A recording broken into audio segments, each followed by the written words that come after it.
सदा न कोयल बोलती, सदा न खिलते फूल, सद ऐसे मार्गदर्शक पदार्थ जब भाग्य हो अनुकूल। जी हाँ, मैं शुभम एक बार पुनः आप सबके समक्ष जेएनयू नेट जेआरएफ परीक्षा पर परिचर्चा नामक कार्यक्रम के साथ उपस्थित हूँ।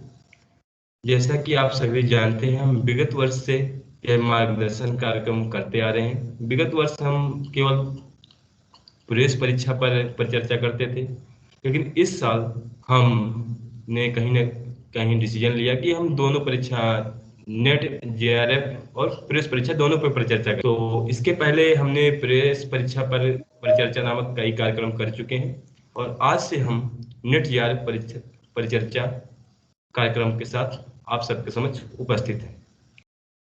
इस कार्यक्रम को करने का उद्देश्य यह है कि देश के हर छात्र को समान अवसर मिले, उसे संसाधनों और मार्गदर्शन का अभाव न हो। इस उद्देश्य के तहत हम प्रयास यह करते हैं कि प्रत्येक रविवार को आप सबके साथ जुड़े। तो मैं ज़्यादा बात ना करते हुए सबसे पहले विद्या की देवी माँ सरस्वती जी की वंदना करता हूँ, उनको प्रणाम करते हैं। तो आइए हम सभी मिलकर उनका वंदन एवं अभिनंदन करते हैं और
एक बार पुनः मैं माँ सरस्वती जी को प्रणाम करता हूँ।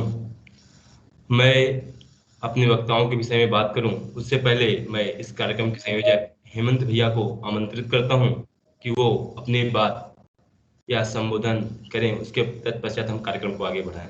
हेमंत भैया, आप आमंत्रित। शुक्रिया शुभम। जैसा कि हम जानते हैं, प्रवेश परीक्षा और नेट जेआरएफ परीक्षा पर चर्चा, तो आज हम प्रवेश परीक्षा पर चर्चा के कई कार्यक्रम हम कर चुके हैं। आज नेट जेआरएफ परीक्षा पर चर्चा की शुरुआत करते हैं। जैसा कि आप सभी जानते हैं कि जून से जुलाई तक नेट जेआरएफ परीक्षा होने की संभावना दिख रही है। इसके पहले आपको क्या क्या प्रॉब्लम आएंगे, कहाँ आपको ध्यान देना है, तो आज के वक्ता इसीलिए आपके समक्ष उपस्थित थे और आप बातचीत करके आपकी समस्या को समाधान करेंगे। हमारे कार्यक्रम का उद्देश्य यही है कि आप जो कर रहे हैं इसकी तैयारी से हम भी गुजर चुके हैं, वक्ता है भी इसी समस्याओं का सामना कर रहे होते थे। जो आपके जो आ रहे हैं वो वक्ता बहुत अच्छा आपको समझा पाएंगे। तो शुभम, आप सभी वक्ताओं का परिचय दें। धन्यवाद हेमंत भैया। जैसा कि आज के जो हमारे चार वक्ता हमारे साथ हैं, मैं आप सबको अवगत कराना चाहूँगा। चारों वक्ता विगत वर्ष जो जेआरएफ एग्जाम हुआ था उसको क्वालिफाइड हैं और सभी वक्ता इस समय जवाहरलाल नेहरू विश्वविद्यालय के द्वितीय वर्ष के छात्र हैं। सबसे पहले मैं अपने सभी प्रतिभागियों की ओर से मैं शुभम आप सभी वक्ताओं को बहुत बहुत शुभकामनाएं प्रेषित करता हूं और हम सभी आपके उज्जवल भविष्य की कामना करते हैं। आप सभी को बहुत बहुत शुभकामनाएं और आपका भविष्य उज्जवल हो। तो जैसा कि मैंने आपको बताया, हमारे साथ 4 वक्ता हैं। तो ऋषु शर्मा जी, क्षमा चाहूंगा, हमारे साथ उपस्थित हैं। इन्होंने अपना स्नातक इलाहाबाद विश्वविद्यालय से किया हुआ है। मैं मैं कि ये आए, आप सादर आमंत्रित हैं। और साथ में आप बताएं कि आपने तैयारी कब प्रारंभ किया, उस यात्रा के दौरान आपने क्या क्या सीखा, क्या क्या पढ़ा, और आपको कहाँ कठिनाइयाँ आई, उनका निदान आपने कैसे किया। इन सब बातों पे पर चर्चा करते हुए साथ में मेरा प्रयास यह रहेगा कि सभी से वक्ताओं से एक एक कॉमन प्रश्न लिए जाएं, जो मुझे लगता है सभी वक्ताओं के प्रतिभागियों के मन में चल रहे होंगे। एक ऐसी पाठ्य सामग्री जो इस एग्जाम को क्लियर करने के लिए पर्याप्त हो, ना तो बहुत ज्यादा हो ना बहुत कम, वह क्या हो सकती है। तो ऋषु शर्मा जी, आप सादर आमंत्रित हैं।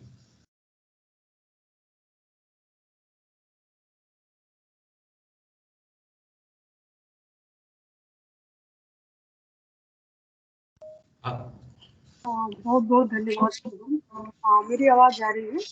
जी जी आ रही है। थोड़ा सा कैमरा आप एडजस्ट कर लीजिए, चेहरा आपका आधा आ रहा है।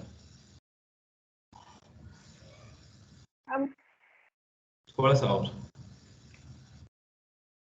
ठीक है, आप नीचे कर दिया आप। हाँ, आप ठीक है। Okay okay.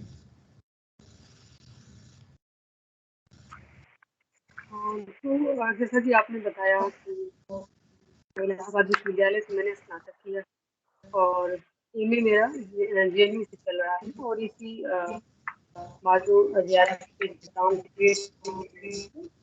तो उसमें जेआरएफ क्वालिफाई किया। और आप सभी का स्वागत है, जितने भी श्रोता हैं जो भी अब की बार परीक्षा देंगे जेआरएफ। देखो, जो सवाल यह है कि मैंने कब से शुरू किया, तो कहने को तो मैं कह सकती हूँ कि हाँ, मैंने 5-6 महीने से शुरू कर दिया, 5-6 महीने पहले से ही शुरू कर दिया था। लेकिन जो रेगुलरिटी होती है ना, वो नहीं होती।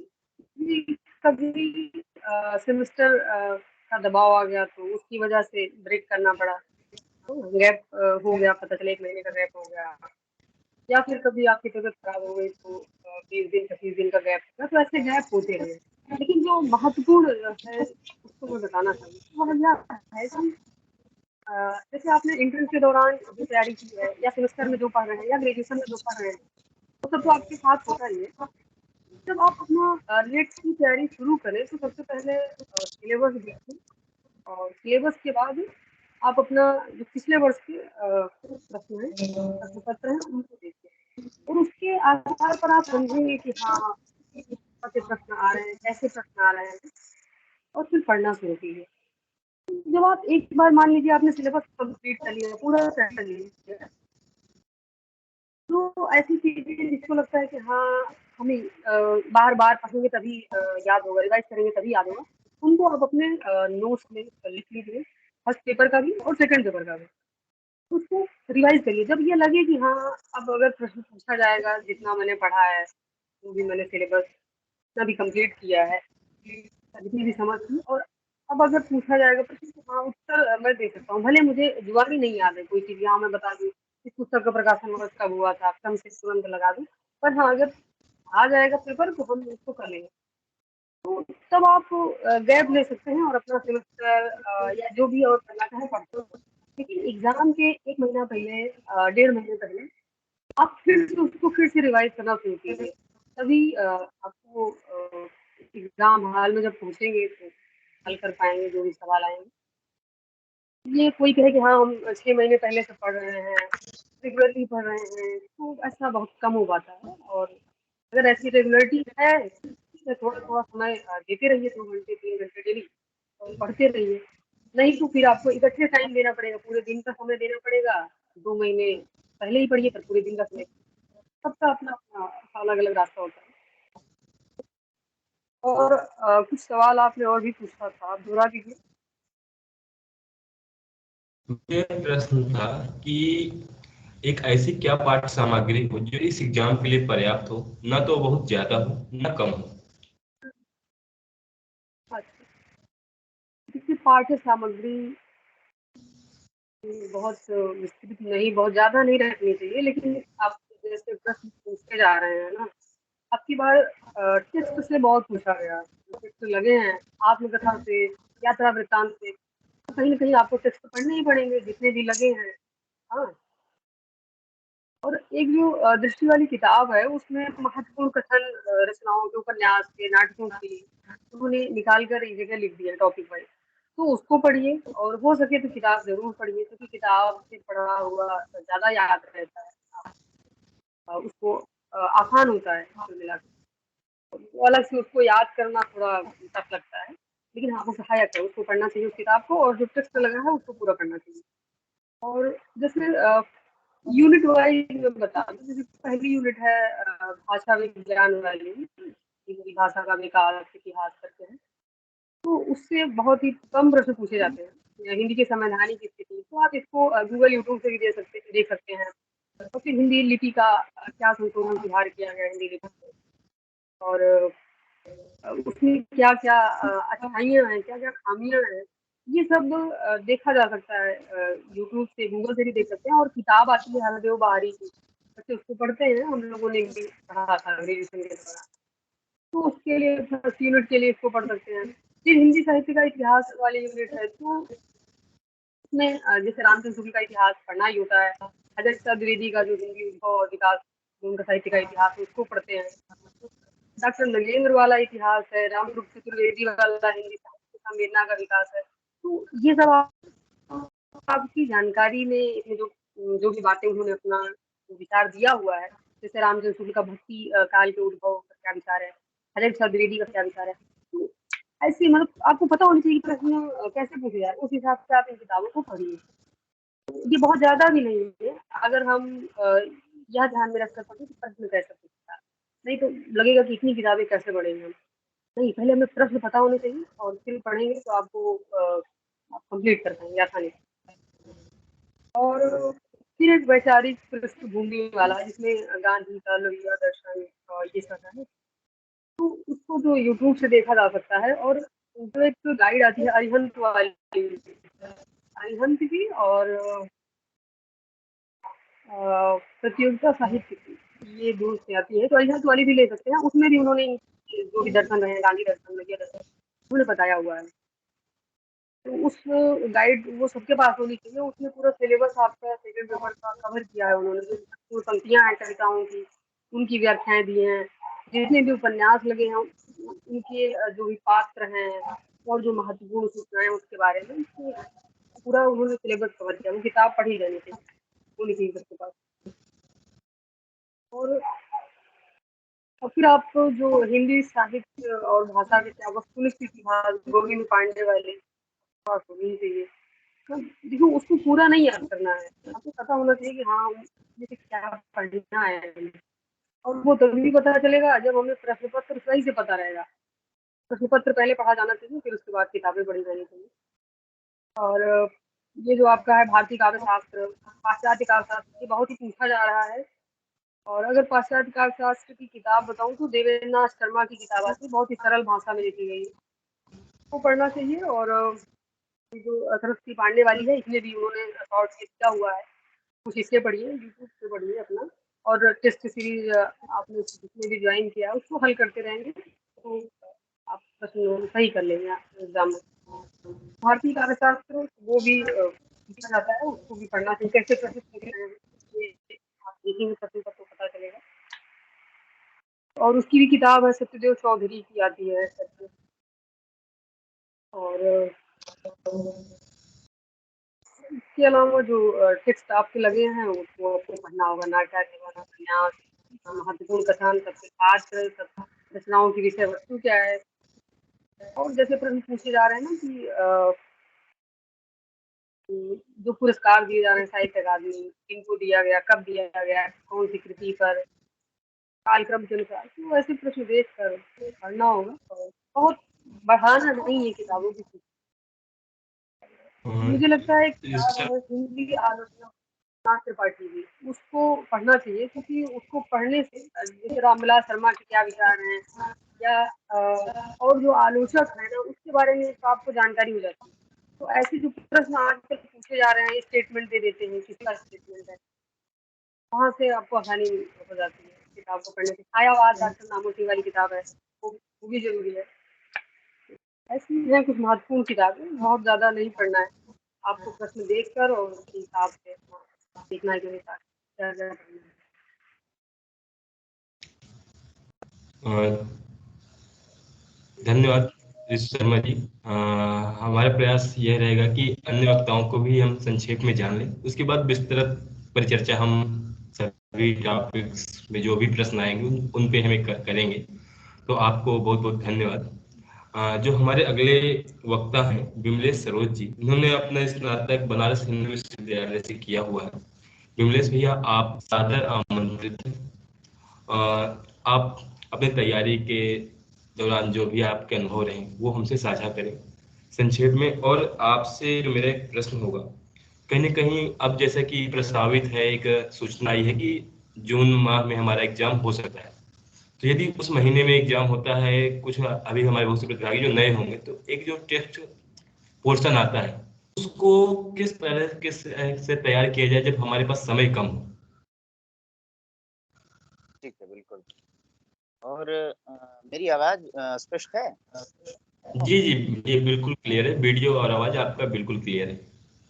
ठीक ठीक, चलिए। तो आपने जो है पहले तो आप ये कहें कि बताऊं मैं अपने अनुभव। तो मैंने जितनी तैयारियां की है और जो भी मैं पढ़ा है उसके हवाले से मैं आप लोगों को कुछ बहुत जरूरी चीजें बताऊंगा, जिस पर अगर आप ध्यान देते हैं तो सिलेक्शन आप लोगों का पक्का है। सबसे पहली बात आती है, जो उसमें लोग क्या कहते हैं, जब आप किसी से भी ये पूछेंगे कि मैं तैयारी करूं, तो लोग सबसे पहला जो उत्तर देते हैं वो देते हैं कि अपना सिलेबस पढ़ जाओ। कहते हैं सबसे पहले सिलेबस पढ़ो। तो एक बात जरूर जान लें कि आप सबसे पहले सिलेबस न पढ़ें, सिलेबस के साथ साथ भी आप अन्य जो तैयारी की किताबें हैं, जो ऑप्शनल तैयारी की किताबें हैं, उनको भी देखते रहें कुछ न कुछ समय निकाल करके। ठीक है, सबसे जरूरी चीज है जो। और आता है कि और सबसे एक बात और आएगी कि जब आप टेक्स्ट पढ़ रहे हो अपना, जब आप टेक्स्ट पढ़ें, किताब जब आप पढ़ें, जो मूल टेक्स्ट लगे हैं जब उनको पढ़ें, तो टेक्स्ट पढ़ते समय ही अगर आप चाहें तो नोट्स बनाने का जो काम है ना, टेक्स्ट को पहली बार में ही पढ़ते वक्त आप जो कोई महत्वपूर्ण पंक्ति मिल गई या किसी के विषय में कोई महत्वपूर्ण बात मिल गई, चाहे कोई इतिहास ग्रंथ आप पढ़ रहे हैं उसमें जो है कोई अच्छी सी बात निकल आई, तो आप पहले बार में ही जो है उसे पढ़ें और उसमें जो भी महत्वपूर्ण चीजें उन्हें अंडरलाइन करते जाएं। और जैसे ही आप अपनी पढ़ाई बंद करें उस दिन की, आप उसको जो उसमें जितने महत्वपूर्ण बातें थी उन सबको नोट डाउन करते चले जाएं। ये चीज होती है। और जब आप ऑप्शनल वाली तैयारी करते हैं, जैसे आप जब किसी तैयारी किताब से केवल ऑप्शनल की पढ़ाई करते हैं, जैसे कोई सरस्वती पांडे से पढ़ ले या उपकार से पढ़ ले या फिर दृष्टि से पढ़ें, जब ऑप्शनल की, लेकिन आप जब इस तरह से तैयारी करें तो पहली बार में कभी नोट्स ना बनाएं। ठीक है, आप एक बार उस चीज को केवल पढ़ें और अच्छे से पढ़ें। लेकिन क्योंकि जब आप पहली बार किसी चीज को पढ़ना शुरू कर देते हैं ना, तो ऐसा लगता है कि यार सब कुछ तो अभी, अरे यार ये तो ये भी इंपॉर्टेंट है वो भी इंपॉर्टेंट है, क्या लिखूं क्या, हमें वो समझ नहीं आता। तो इस समझ को बढ़ाने के लिए सबसे जरूरी है कि आप कुछ पुराने प्रश्नों को, प्रश्न पत्रों को देख लें। ठीक है, अपने सिलेबस के साथ साथ जो है क्या है उसके हिसाब से पहले प्रश्न पत्रों को भी देख लें कि कौन सी चीज पूछता है और कहाँ से पूछता है। ठीक, ये जरूरी बात है। तो जब हम ऑप्शनल की तैयारी कर रहे हो, किसी तैयारी की किताब से लेकर के जब हम करें टेक्स्ट के अलावा, जब जो है तो हम पहली बार में न बना करके दूसरी बार जब एक बार हम पढ़ लें, फिर दोबारा पढ़ते हुए हम उसे नोट बनाने अपने तैयार कर दें। ठीक है, तो ये चीज रही। और जो इन्होंने एक सवाल था जो वो आपने किया है, वो मेरे दिमाग से उतर गया है कि हाँ, टेक्स्ट पढ़ते वक्त जो है, ये सवाल था इससे जो जुड़ा हुआ। टेस्ट जो हमें समय कम है, जैसे कि अभी एक सूचना आई है कि जून में हमारा एग्जाम हाँ, हो सकता है। अगर किसी ने टेस्ट नहीं पढ़ रखा तो उसका प्रश्न होगा तो मैं किस तरीके से पढ़ूं। यदि वो टेक्स्ट पूरा पढ़ने बैठ हाँ, जाएगा तो उसका 2 महीने इसी में निकल जाएगा, उसको बाकी चीजें भी पढ़ना है, साथ में फर्स्ट पेपर भी है। तो कम समय में टेस्ट को कैसे तैयार किया जा सकता है जिससे हम अपने उन प्रश्नों को सॉल्व कर सकें जो टेक्स्ट से आ रहे हैं, इसके लिए कोई खास उपाय? जी जी, हाँ बिल्कुल शुभम, इसके भी उपाय हैं कि हमारे पास जब समय नहीं हो तो कम समय में पढ़ने का मतलब है कि आप किसी ऐसी पुस्तक को पढ़ें। देखिए, सबसे पहली बात है कि जो नेट का एग्जाम है कोई बहुत छोटा सा एग्जाम तो है नहीं, थोड़ा सा सिलेबस तो है नहीं कि हम जो है कोई थोड़ी सी चीज पढ़ करके निकाल लें। जब सिलेबस बड़ा है, ठीक है, एग्जाम बड़ा है, सिलेबस बड़ा है, तो ये हो सकता है कि हम कुछ कम पढ़ाई करेंगे। मतलब महत्वपूर्ण पूरा पढ़ना तो पूरा है, लेकिन महत्वपूर्ण पढ़ लें, हम सबका महत्वपूर्ण पढ़ें, जो हर चीज में जो महत्वपूर्ण है केवल वही पढ़ें। तो अब हर चीज का महत्वपूर्ण कहाँ देता है, तो तैयारी की किताबें उठा लें हम। ठीक है, अब हम चलेंगे अपने हिसाब से पढ़ करके महत्वपूर्ण छांटने, तो पता चला कि हम तो एक ही किताब में 10 दिन लगा देंगे महत्वपूर्ण, क्योंकि पढ़ेंगे भी लिखेंगे भी तो सप्ताह सप्ताह भर जो है 4 किताब पढ़ने में हम 2 सप्ताह लगा दिए। तो इस तरह नहीं काम बन पाएगा। तो जरूरी बात जो है कि जो छोटे छोटे टेक्स्ट हैं, पतले टेक्स्ट हैं, जिन्हें हम जल्दी कवर कर सकते हैं, एक एक दिन में कवर हो जाते हैं, उन्हें हम पढ़ जाएं, उन्हें स्वयं पढ़ें और उन्हें स्वयं अंडरलाइन। लेकिन जो मोटे टेक्स्ट हैं यानी भारी टेक्स्ट हैं, ठीक है, अब उनमें से हम ये छांटें कि किस किस तरह के टेक्स्ट से यानी किस किताबों से प्रश्न ज्यादा आते हैं और किन किताबों का बिना टेक्स्ट पढ़े काम नहीं चल सकता। ठीक है, तो ये चीज आती है। और कौन सी ऐसी किताबें हैं जिनको हम न भी पढ़ें तो भी काम चल जाएगा, केवल उसकी महत्वपूर्ण बात है। जैसे उपन्यास को ले लीजिए, अब हम सब उपन्यास पढ़ें, उपन्यास से आता क्या है? आजकल के समय में उपन्यास से अंदर से प्रश्न नहीं पूछता है, या तो उपन्यास के परिवेश से प्रश्न पूछ देगा या किसी पात्र वगैरह से प्रश्न पूछता है, या एक आध कहीं न कहीं बहुत कम जो है महत्वपूर्ण पंक्तियां कहीं एक आध डालता है, नहीं तो उपन्यास के इतिहास से पूछता है सवाल। ठीक, तो हम अगर ये विधा हम पूरी मतलब हम ये विधा पूरी ना पढ़ें या फिर इसमें से केवल एक दो जो बहुत महत्वपूर्ण है वो पढ़ लें। अब नाटकों पर हम जब जाते हैं तो हम सभी नाटक क्यों पढ़ें? हम जो 12-13 नाटक हम उन्हें क्यों पढ़ें? उन्हें सबको ना पढ़ें, हम उनमें से वही नाटक पढ़ें जो हमारे पिछले प्रश्न पत्रों को देखने के अनुसार जो लगता है कि जिस नाटक से प्रश्न आता है, ठीक है, जिन जिन नाटकों केवल वही पढ़ें, और बाकी जो है उन सबसे नहीं। 12-13 सबसे प्रश्न नहीं आते, प्रश्न आता है मात्र 5-6 से आता है, तो हम उतने ही नाटकों को देखें, एक्स्ट्रा नाटक ना पढ़ें हम उसमें। हम चाहे अगर समय हमारे पास अधिक ना हो तब की बात कर रहा हूँ। दो चीज आती है। और तीसरी बात ये होगी कि हाँ, हमारे पास जो तैयारी की किताबें होती हैं, जैसे मान लीजिए दृष्टि की बुक आती है या फिर उपकार की आती है, इन लोगों की जो किताबें हैं इनमें जो टेक्स्ट वाला सेक्शन है बहुत कम में दिया है। जब हम चाहते हैं कि कम पढ़ करके ही जो काम करना तो वो कम में दिया है, मुझे एक बार जरूर देख लें, और उसको देखने के बाद से उसमें जितने भी अच्छी चीजें हैं, महत्वपूर्ण बातें, उन पर हम जरूर ढंग से पढ़ें उन्हें, क्योंकि जब हम कम पढ़ रहे हैं तो कम से कम को बहुत अच्छे से पढ़ें। ये होना चाहिए। एक उपन्यास पढ़ने भर का जो है समझिए एक उपन्यास के बराबर वो है पूरी। ठीक है, तो जब हम उसे पढ़ रहे हैं लेकिन उसे बहुत विधिवत पढ़ें, क्योंकि हो सकता है कि उससे प्रश्न न मिलेगा सीधे सीधे ना, लेकिन उसी के आसपास से प्रश्न आता है तो उसके अंदाज पे भी हम अनुमान लगा लेते हैं, अरे यार ये ऐसे मिला था, ये हो सकता है ऐसे वाला हो इसमें। तो ये बहुत जरूरी चीज है। ठीक, तो ऐसे करना है। और एक चीज और आपकी थी शुरुआत में कि सबसे ये प्रश्न रहेगा कि कम मतलब कि ज्यादा भी ना पढ़ना पड़े, कम भी ना पढ़ना पड़े। उसके लिए एक बात बताता हूं मैं कि आपकी सिलेबस में जितने भी रचनाकार लगे हैं, यानी जितने रचनाकार लगे हैं, उन रचनाकारों की हर रचना के विषय में आप जाने। अगर सबको में पूरे हिंदी साहित्य के इतिहास को उठा लेंगे तो हजारों रचनाकार हमें मिल जाएंगे। शुक्ल में ही 1000 लोग हैं। अब हम शुक्ल के हजारों लोगों को लगे पढ़ने, उनकी रचनाएं पढ़ें, उनके जो है कब आई हैं प्रकाशन पढ़े, सब पढ़ते पढ़ते हम पागल हो जाएंगे। तो इससे जरूरी है, इस चीज से बचने के लिए हम जो हमारे सिलेबस में लगे हैं, ठीक है, शुक्ल में जितने हैं या फिर जिसमें भी अदर जितने हमारे रचनाकार लोग हैं, अगर हम इन लोगों को पढ़ने लगे, इन लोगों की जो रचनाओं का क्रम लगाने लगे तो पागल होने से बच नहीं सकते हैं। ये बात है। तो जरूरी बात जो आती है ना कि जितने हमारे सिलेबस में लगे हैं केवल नेट के, हम उतने ही रचनाकारों की रचनाओं का विधिवत क्रम वाइज हम उन्हें याद कर लें। ठीक है, उनकी अगर हम क्रम वाइज नहीं याद करते हैं तो हम उन्हें क्रम से लिख कर पढ़ें। अगर हम सन नहीं याद कर सकते हैं तो एक जरूरी बात आती है कि हम एक तो सन के साथ भी उन्हें सजा कर रखें और एक उनके क्रम के साथ सजा कर रखें। तो कभी कभी क्या होता है कि हम एक रचना पढ़ते हैं तो उसके बाद वाली रचना हमें अपने आप याद रहती है, तो अपने आप मतलब धारा प्रवाह निकल के आती है। इसके बाद अरे यार ये रचना थी, ये रचना थी। अच्छा, जब प्रश्न में आ जाता है पेपर में तो हम अनुमान लगाते नहीं, इस रचना के बाद ये रचना थी तो इसके पहले हो ही नहीं सकती, हो सकता है दो भी आपको पता हो ढंग से तो भी आप अनुमान से उत्तर लगा लेते हैं। ठीक है, तो जितने हमारे सिलेबस में लोग लगे हुए हैं, हम उन सिलेबस के रचनाकारों की सबकी एक लिस्ट बनाएं, जो काव्य वाले हैं काव्य वालों को, ठीक है, फिर जो इधर कथेतर साहित्य के हैं कथेतर साहित्य वालों को, कथा साहित्य वाले हैं इन लोगों को, सबकी जो है विधिवत बिल्कुल जो है क्या करें कि हम एक एक लिस्ट बनाते जाए, नाम लिखें उनका, फिर उनकी जितनी भी रचनाएं हैं उन सबको लिए, जैसे कोई कहानीकार हम ले लिए, उस कहानीकार का नाम लिख लिए, उसकी जितने कहानी संग्रह हैं कब प्रकाशित हैं वो लिखें, और उनके कहानी संग्रह में कौन कौन सी कहानियां हैं ये लिखें। ठीक है, अब अगर प्रेमचंद पे आप चले जाएं, कहेंगे अरे उनको तो प्रेमचंद के तो 300 से अधिक कहानियां लिख गए, अब हम उनका कैसे 300 याद करें? तो उनके जो महत्वपूर्ण संग्रह हैं, ठीक है, उनकी जो कहानियां हैं उन महत्वपूर्ण को ही आप केवल देखें और महत्वपूर्ण का हम सन याद कर लें। ठीक है, तो ये चीजें आती है। और भी जितने भी हमारे कहानीकार लगे हैं उन लोगों का इतना बहुत सारा, मान लीजिए प्रसाद को ले लें, इतनी उनको कहानी, इतनी उनके पास कहानियां है ही नहीं कि हम उनको न लिख सकें। 5-6 जो अपना उनका संग्रह है, संग्रह में जितनी भी कहानियां, किसी में 9 है, किसी में 15 है, किसी में 19 है, तो हम उन सबको याद कर सकते हैं। अगर सन के साथ नहीं याद कर सकते हैं विधिवत बिल्कुल, लेकिन हम सन पढ़ें। कभी कभी क्या होता है कि सन के साथ नहीं याद कर पाते, अगर सन पूछ देता है तब तो हो सकता है कि हम इधर उधर हो जाए, लेकिन अनुमान के आधार पर भी हम कर सकते हैं अगर उन्हें क्रम से लिख करके हमने पढ़ा है तो ये चीज हम जरूर करें कि कम पढ़ना है अगर, तो 60% क्वेश्चन हमारे इससे कवर हो जाएंगे।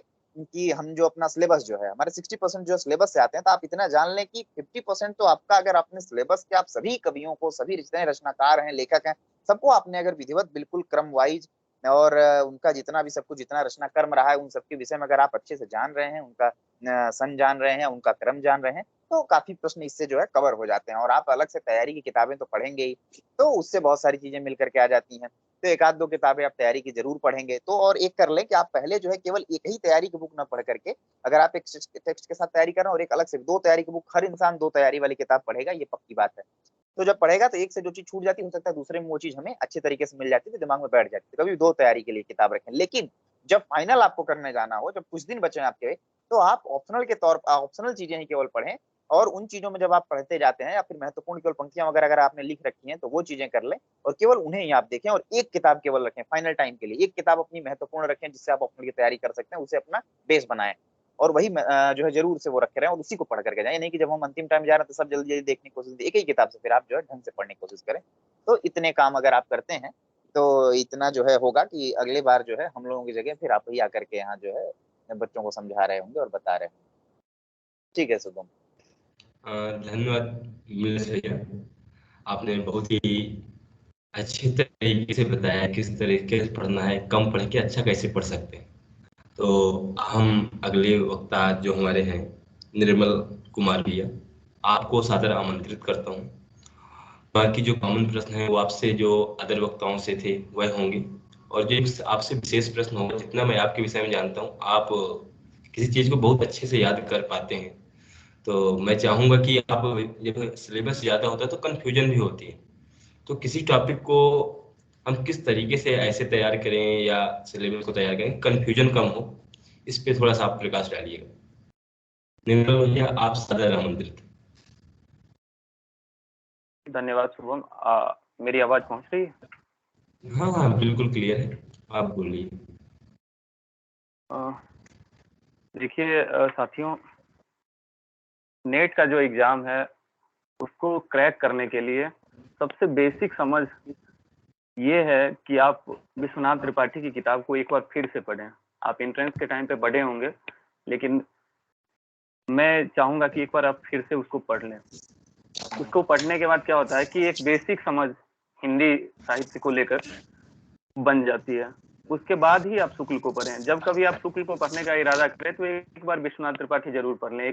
एक पृष्ठभूमि के तौर पे मान लीजिए कि शुक्ल जी के उसको रखिए किताब को, क्योंकि एकाएक शुक्ल पढ़ने से क्या होता है कि कई बार चीजें इतनी कठिन और इतनी शब्दावली उनकी कठिन है, भाषा इतना स्तर का है कि समझ में नहीं आ पाता। तो एक बार विश्वनाथ त्रिपाठी को पढ़कर ही शुक्ल पढ़ें जब कभी पढ़ें। दूसरी बात है कि एक समराइज रूप में शुक्ल का जो चीज है, जो मुख्य तथ्य है, वो विश्वनाथ त्रिपाठी में आ जाता है। तो सबसे पहले मैं जैसे पढ़ा हूँ कि सबसे पहले एक विश्वनाथ त्रिपाठी की किताब ले लीजिए, पढ़ लीजिए। फिर शुक्ल की किताब और उसके समानांतर रखकर गोविंद पांडे और सरस्वती पांडे की किताब को पढ़िए। और इसी के साथ साथ अब समय भी ज्यादा नहीं रहा है तो टेक्स्ट को पढ़ना शुरू कर दीजिए, क्योंकि पिछले वर्ष जो नेट का एग्जाम हुआ है उसके प्रश्न पत्र को जब आप देखेंगे तो आपको ये लग जाएगा कि बिना टेक्स्ट पढ़े आपका कभी भी सिलेक्शन होने नहीं संभव है, क्योंकि टेक्स्ट से इतनी ज्यादा प्रश्न पूछे जा रहे हैं और इतने मतलब अंदर से पूछे जा रहे हैं प्रश्न कि सीधे सीधे देखकर भी एक बार में आप अनुमान नहीं लगा पाएंगे कि किस ढंग से प्रश्न पूछे जा रहे हैं। तो सबसे पहले टेक्स्ट को पढ़ना शुरू कर दीजिए, और इसी के समानांतर पढ़िए। 2 महीने समय है, काफी है। अगर आप एमए में पढ़ रहे हैं और ठीक ठाक पढ़ के पहले से आए होंगे तो इतने ज्यादा समस्या आपको नहीं होगा उसको समझने में, क्योंकि कविताएं कुछ तो आप पहले से ही बीए में पढ़ रखे होंगे, कुछ एमए के दौरान पढ़ रहे होंगे। तो टेक्स्ट पढ़ना शुरू कर दीजिए, और उसके साथ साथ दोनों काम कीजिए। इतिहास की जो किताबें हैं उसको भी पढ़िए। टेक्स्ट पढ़ने के दौरान मैंने जिस प्रकार विमलेश भी बोल रहे थे कि नोट्स बनाना बहुत ज्यादा जरूरी है, क्योंकि जो प्रश्न पूछा जा रहा है वो सीधे सीधे नहीं पूछा जा रहा है, काफी डीप से प्रश्न आ रहे हैं। तो और समय भी आपके पास कम है, बहुत ज्यादा टेक्स्ट को आप 2 बार 3 बार नहीं पढ़ पाएंगे। मेरा क्या था कि मैं हर टेक्स्ट को कम से कम 3 बार पढ़ा था। जितने उपन्यास, कहानी, निबंध, नाटक जो भी लगे हैं, कम से कम मैंने किसी भी टेक्स्ट को 3 बार से कम नहीं पढ़ा है। 3 बार से ज्यादा पढ़ा होगा। मैं बीए टाइम से ही पढ़ने लगा था सब चीजों को, तो इस कारण।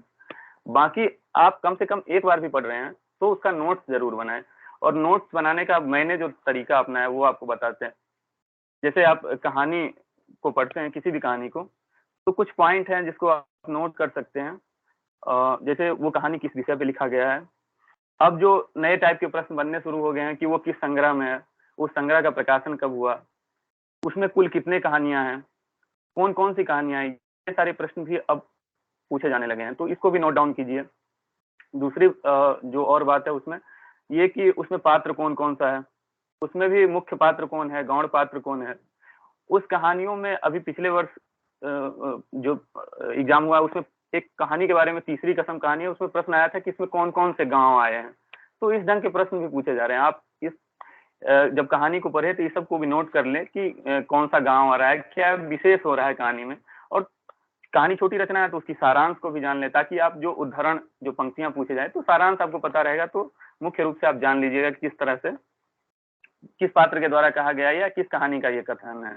उसी प्रकार नाटक में विषय वस्तु क्या है, उसका पृष्ठभूमि क्या है, नाटक की भूमिका जरूर पढ़ें, भूमिका से प्रश्न पूछे ही जाते हैं, तो भूमिका जो नाटककार लिख रहा है उसको जरूर पढ़ें। अंक और दृश्य से संबंधित जो तथ्य वाले प्रश्न हैं वो तो पूछे ही जाते हैं। पात्रों की संख्या क्या है और उसका मूल कथा क्या है, चरित्र की क्या विशेषता है, ये सारी चीजें आप पहली बार अगर एक ही बार पढ़ना चाहते हैं तो एक ही बार पढ़िए, लेकिन ये सबको नोट करके रख लीजिए और इसको बार बार देखिए। नाटक एक ही बार पढ़िए, लेकिन उससे जो नोट्स आपने तैयार किए हैं उसको बार बार देखते रहिए, तभी आपको याद रहेगा। और जब आप पात्रों के चारित्रिक विशेषता को नाटक वगैरह में जान लीजिएगा, तो जो उसका कथन आता है, उदाहरण किसने कहा, किससे कहा, इस टाइप का जो प्रश्न बनता है, जब उसके चारित्रिक विशेषता को आप जान लेंगे तो उसके मूल भाव से ही ये सारे जो कथन पूछे जाते हैं वो उसके मूल भाव से जुड़े होते हैं, तो आपको बनाने में कोई कठिनाई नहीं होगी। इसी तरह निबंध में भी है, विषय वस्तु है, कहाँ से संकलित है, उस संकलन में और कितने निबंध हैं, कुल कितने निबंध हैं, इस तरह के जो प्रश्न है पूछे ही जा रहे हैं आजकल लगातार। तो इनको भी आप नोट्स बनाइए, सब चीजों को नोट्स बना बना के पढ़िएगा तो समय भी ज्यादा नहीं लगेगा। एक बार ही आप रचना पढ़िए, उसका नोट्स बना लीजिए, बार बार उसको देखते रहिए। दूसरी बात है कि 3 भागों में बांट के सिलेबस को पढ़िए। मैंने जैसे समझा है सिलेबस को, जो भी सिलेबस की चीजें लगी हुई हैं उसको 3 भागों में बांट दीजिए। एक तो इतिहास से संबंधित, इतिहास से संबंधित जो चीजें हैं उसके लिए बस मैंने बहुत ज्यादा इतिहास से संबंधित कोई किताबें नहीं पढ़ी। एक शुक्ल की किताब और पांडे की किताब मान लीजिए पूरा पूरा पढ़ते थे, और बाद बाकी जितनी भी किताबें पढ़ी अपनी जरूरत की चीजें उसमें पढ़ते थे। जैसे कबीर हैं तो कबीर महत्वपूर्ण है, तो कबीर रामस्वरूप चतुर्वेदी में भी पढ़ लीजिए, बच्चन सिंह में भी पढ़ लीजिए, नगेंद्र में भी पढ़ लीजिए। लेकिन अब पूरी इतिहास की किताब पढ़ने की कोई आवश्यकता मैं नहीं समझता हूँ। आपको जहां लग रहा है कि कोई विवाद हुआ है, कहीं शुक्ल जी का कोई मतभेद रहा है हजारी प्रसाद द्विवेदी से या बच्चन सिंह से या रामविलास शर्मा से, तो आप उसको दूसरे किताबों में पढ़िए। बाकी सारे इतिहास की किताब पढ़ने की कोई आवश्यकता नहीं है। 1-2 किताब है जो शुक्ल का इतिहास है, विश्वनाथ त्रिपाठी का इतिहास है, और गोविंद पांडे का ऑब्जेक्टिव के लिए आप जो पढ़ते ही होंगे, पहले से ही पढ़ रहे होंगे उसको, तो उसको पढ़िए। और बाकी काम की जो चीजें आपको लगती हैं, जहाँ विवाद है, जहाँ कुछ रहा है, क्योंकि ये सारी किताबों से पढ़ना इसलिए आवश्यक है, अभी कथन तर्क वाले प्रश्न यहाँ से पूछे जाते हैं, यहीं से ज्यादातर होते हैं, जहाँ पे विवाद रहा है या कोई वाद आंदोलन चला है, छायावाद, प्रगतिवाद, या भक्ति काल के नामकरण के, रीतिकाल के नामकरण के संबंध में, आदिकाल के नामकरण के संबंध में जो रहा है, तो इन सारी चीजों को वहीं से प्रश्न पूछते हैं। और इन सारी चीजों को अगर आप समझ के नहीं पढ़ पाइएगा तो वो प्रश्न गलत हो जाएंगे, और उस प्रश्नों की संख्या 15 से 20 होती है। अगर आप उसमें से मान लीजिए अच्छा खासा प्रश्न अगर सही नहीं कर पाए तो फिर जेआरएफ का तो छोड़ ही दीजिए, फिर नेट का ही हो पाएगा। तो जेआरएफ अगर चाहते हैं तो चीजों को एकदम समझ के पढ़िए, जहां से वो प्रश्न बन रहे हैं। मैं सारी चीजों को नहीं पढ़ने को कह रहा हूँ, जहां पे प्रश्न वहां अभिकथन तर्क वाला बन रहा है, तो उन वो जो पोर्शन है उसको अच्छे से पढ़िए, समझ के पढ़िए। और एक उसमें जैसे बांटने को मैं कह रहा था, तो एक गद्य को बांट दीजिए कि गद्य में जो विधाएं हैं, 71 गद्य से आप पिछली बार देखिए ढेर सारे प्रश्न पूछेंगे, इसलिए मैं कह रहा हूँ कि एक बार भी पढ़िए तो कम से कम नोट्स बना लीजिए, ताकि आप नोट्स रहेगा तो आप बार बार रिवीजन कर पाइएगा। पूरी रचना को पढ़ना बार बार संभव नहीं है, नोट्स आप बार बार पढ़ सकते हैं, तो इसलिए नोट्स बना बना के कम से कम एक बार जरूर पढ़ लें। इसी तरह गद्य को बांट दीजिए और उसका कर लीजिए। फिर कविता आता है, कविता में भी देखिए अच्छे खासे प्रश्न पूछे जा रहे हैं और डीप से प्रश्न पूछे जा रहे हैं। तो कविता में भी जैसे कविता आप पढ़ते हैं तो उसमें कुछ चीजों को नोट कर लीजिए जिस समय पढ़ते हैं उसी समय। जैसे कविता का प्रकाशन वर्ष और ये जो तथ्य वाले प्रश्न है, ये तो इतिहास वाली किताब जो है पांडे में ये सब मिल ही जाएगा। लेकिन कुछ चीजें हैं जैसे विषय वस्तु क्या है कविता का, मूल भावार्थ उस कविता का जान लीजिए। कुछ कुछ कविता में जो प्रमुख शब्द हैं, शब्द के अर्थ भी पूछे जा रहे हैं। मीराबाई की एक पंक्ति देके उसमें इस बार जो प्रश्न आया था उसमें पतुखी शब्द का अर्थ पूछा गया था, कहीं राख कोई छा करके शब्द था उसका अर्थ पूछा गया था। 2-3 प्रश्न ऐसे आ गए थे, तो एक इस ढंग से भी पढ़ लीजिए। कुछ जो शब्द महत्वपूर्ण है उसको उसके अर्थ को भी देख लीजिए। और ऐसे शब्दों की संख्या बहुत ज्यादा नहीं रहती है कविता में, कुछ ही रहती है, तो उसको आप नोट डाउन कर सकते हैं। दूसरी बात है कि प्रमुख पंक्तियां कौन सी हैं कविता में। तो जब आप कविता को पढ़े होंगे और भावार्थ के साथ पढ़ेंगे तो आपको खुद ही समझ में आ जाएगा कि कौन सी पंक्तियां ज्यादा महत्वपूर्ण है इस कविता में। भावार्थ जिसका जितना सशक्त निकल के आ रहा है वही पंक्तियां महत्वपूर्ण है, वही पूछी भी जाती हैं। उसका केंद्रीय भाव कविता का जिस पंक्ति में छिपा रहता है वही बार बार उद्धृत होता है। तो आप उसको भी नोट डाउन कर लें, उसे याद कर लें। लेखक के संबंध में भी थोड़ा जान लें कि किसकी कैसी वैचारिकी रही है कविता लिखने में भी। जैसे तुलसीदास के दर्शन के संबंध में इस बार प्रश्न पूछे गए थे, तो विशिष्टाद्वैतवाद, अगर उनका दर्शन जो जान रहा होगा, उनकी पंक्तियां दी हुई थी और पूछ रहा था कि इस पंक्ति से कौन सा, मतलब ये ऑप्शन दिया था और इससे कौन सा ये दर्शन का पता चलता है। तो अब जो तुलसी के दर्शन को जान रहा होगा और जान गया होगा कि ये तुलसी की पंक्ति है, तो इस ढंग से आप लेखक के बारे में भी थोड़े बहुत परिचय के साथ कविताओं को पढ़िए। और अगर संभव हो, हालांकि ये बहुत बड़ा टॉपिक हो जाएगा, कविता के संबंध में जो आलोचकों का कथन रहा है, अगर संभव हो तो इसको भी देख लीजिए, इसको भी पढ़ लीजिए। जैसे राम की शक्ति पूजा के संबंध में जो आलोचकों का कथन रहा है, अंधेरे में कविता मुक्ति होती है उसके संबंध में जो कथन रहा है आलोचकों का, तो कुछ जो महत्वपूर्ण आलोचक हैं उनके कथन को देख लें। क्योंकि आप जब तैयारी ही कर रहे हैं और पास ही ना करें तो फिर क्या फायदा है तैयारी का। तो जब तैयारी कर रहे हैं तो बस केवल और केवल पास होने के लिए मुझे JRF चाहिए, ऐसा लक्ष्य बना के पढ़िए। और थोड़ी बहुत देखिए 2-3 महीने काफी हैं, व्यवस्थित ढंग से अगर स्मार्ट वे में पढ़ेंगे तो कोई दिक्कत नहीं है। और दूसरा काम, आप जब छात्र हैं तो पढ़ने के अलावा कोई दूसरा काम भी नहीं होगा, मैं मानता हूँ कि नहीं ही होगा। तो 2-3 महीने प्रॉपर ढंग से पढ़ लीजिए, बाकी JRF तो होगा ही। तो आप इस ढंग से पढ़ लीजिए, एक कविता का पोर्शन बना लीजिए, एक गद्य का पोर्शन बना लीजिए और एक इतिहास का पोर्शन बना लीजिए। इस 3 तरीके से। प्रश्न शुभम आपका मैं भूल रहा हूँ, एक बार फिर से याद दिलाइए मुझे। जरूर है, जब सिलेबस बहुत ज्यादा होता है तो कई बार क्या होता है कि हमें बहुत सी कंफ्यूजन होती है, ऐसा लगता है कि हम जो पढ़ रहे हैं भूल रहा है। तो ऐसा किस तरीके से पढ़ा जाए कि चीजें, हम कंफ्यूजन कम हो और चीजें हमारे दिमाग में कंठस्थ होती रहे। देखिए शुभम, किसी भी चीज को याद करने के लिए एक तुलसीदास की बहुत बहुउद्धृत पंक्ति है कि शास्त्र सुचिंतित पुनि पुनि देखिए। ये जो पंक्ति है, इसका अर्थ केवल इतना है कि जो चीजें आप याद रखना चाहते हैं उसको बार बार पढ़िए। कुछ आप, मतलब हिंदी साहित्य एक ऐसा विषय है ना कि इसके लिए आपको एक मंडली की भी आवश्यकता होती है। आप एक विमलेश से भी प्रश्न पूछ रहे थे कि कम पढ़े कैसे ज्यादा पढ़े, उसके कम समय में कैसे तैयारी करें। तो अगर आप एक जैसे अच्छे मित्र मंडली माहौल में रह रहे होंगे तो क्या होता है कि आप एक रचना को एक लड़का पढ़ा, बाकी चर्चा करके भी उस रचना की समझ बनाई जा सकती है। एक कोई उपन्यास पढ़ रहे हैं, बैठ के 4-5 लोग उस पर बातचीत कर ले रहे हैं, तो पढ़ा एक है लेकिन समझ सबकी बन जाएगी उस उपन्यास के संबंध में। इसी तरह हर रचना के संबंध में होता है। कविताएं भी इसी ढंग से याद रखी जाती हैं। आपको बार बार पढ़ना पड़ेगा कविता।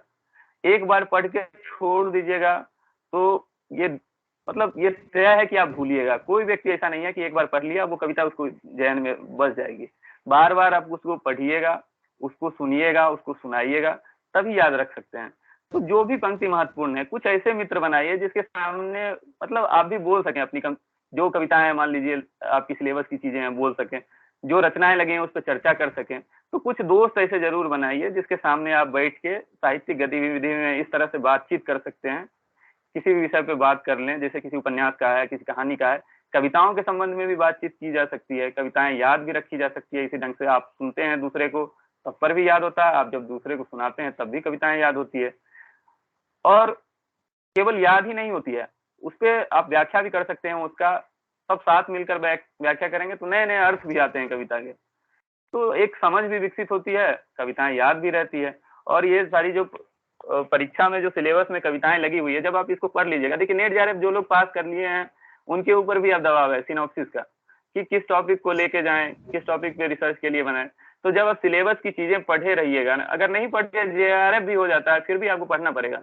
क्योंकि जब कविताएं पढ़े ही नहीं रहेंगे, आप किसी कवि के बारे में कोई जानकारी ही नहीं रहेगा, तो आप प्रपोजल कहाँ से बना पाइएगा, सिनॉप्सिस किस पे बनाइएगा। तो कविताएं पढ़िए, गद्य की जो रचना है वो भी पढ़िए। आपकी रुचि अगर गद्य में है तो जो रुचि है उसको तो जरूर कंप्लीट कर लीजिए, क्योंकि आगे भी फिर काम किस पे कीजिएगा। तो अभी पढ़ रहे हैं तो फिर आगे भी काम आएगा। तो कविताएं अगर पढ़ रहे हैं तो वो ऐसा मत समझिए कि बेकार है, उससे प्रश्न अगर नेट में नहीं आया एग्जाम में तो भी बेकार चले, फिर आगे समझ आपकी जरूरत होनी पड़ेगी। फिर आप उस पर जब सिनॉप्सिस बनाइएगा तो वहां काम देगा। तो ऐसे मत, जब भी पढ़िए एकदम व्यवस्थित ढंग से पढ़िए, कोई एग्जाम का बहुत ज्यादा लोड लेके नहीं पढ़िए कि इसमें ये प्रश्न नहीं पूछा जाता है इसको छोड़ दिए। पढ़ रहे हैं तो थोड़ा व्यवस्थित ढंग से ही पढ़ लीजिए, बाकी रिजल्ट का तो हो ही जाता है, जब आप व्यवस्थित ढंग से पढ़िएगा तो रिजल्ट कौन रोकेगा। तो इस ढंग से कुछ चीजें हैं। और एक जो आप कह रहे थे कि कम समय, एक प्रश्न क्या था ऋषि से जो आप पूछ रहे थे, कॉमन प्रश्न जो था आपका? मुझे और कोई प्रश्न नहीं था, यही प्रश्न था आपसे। जी जी ठीक। धन्यवाद निर्मल भैया। हम अगले वक्ता को भी संक्षेप में जान लेते हैं, उसके बाद हम विद्यार्थियों को प्रश्न लेते हैं। हमारे जो आज के अंतिम वक्ता हैं, मनीता जी, आप सादर आमंत्रित हैं। आप आए और संक्षेप में तैयारियों के दौरान जो आपके अनुभव रहे वह सबके साथ साझा करें। आपने कहाँ से तैयारी शुरू किया, क्या अनुभव रहे, कहाँ पे तैयारी आपकी समाप्त हुई? आप सादर आमंत्रित। हेलो, मेरी आवाज आ रही है? जी जी, आ रही है। थोड़ा सा कैमरा एडजस्ट कर लीजिए ताकि।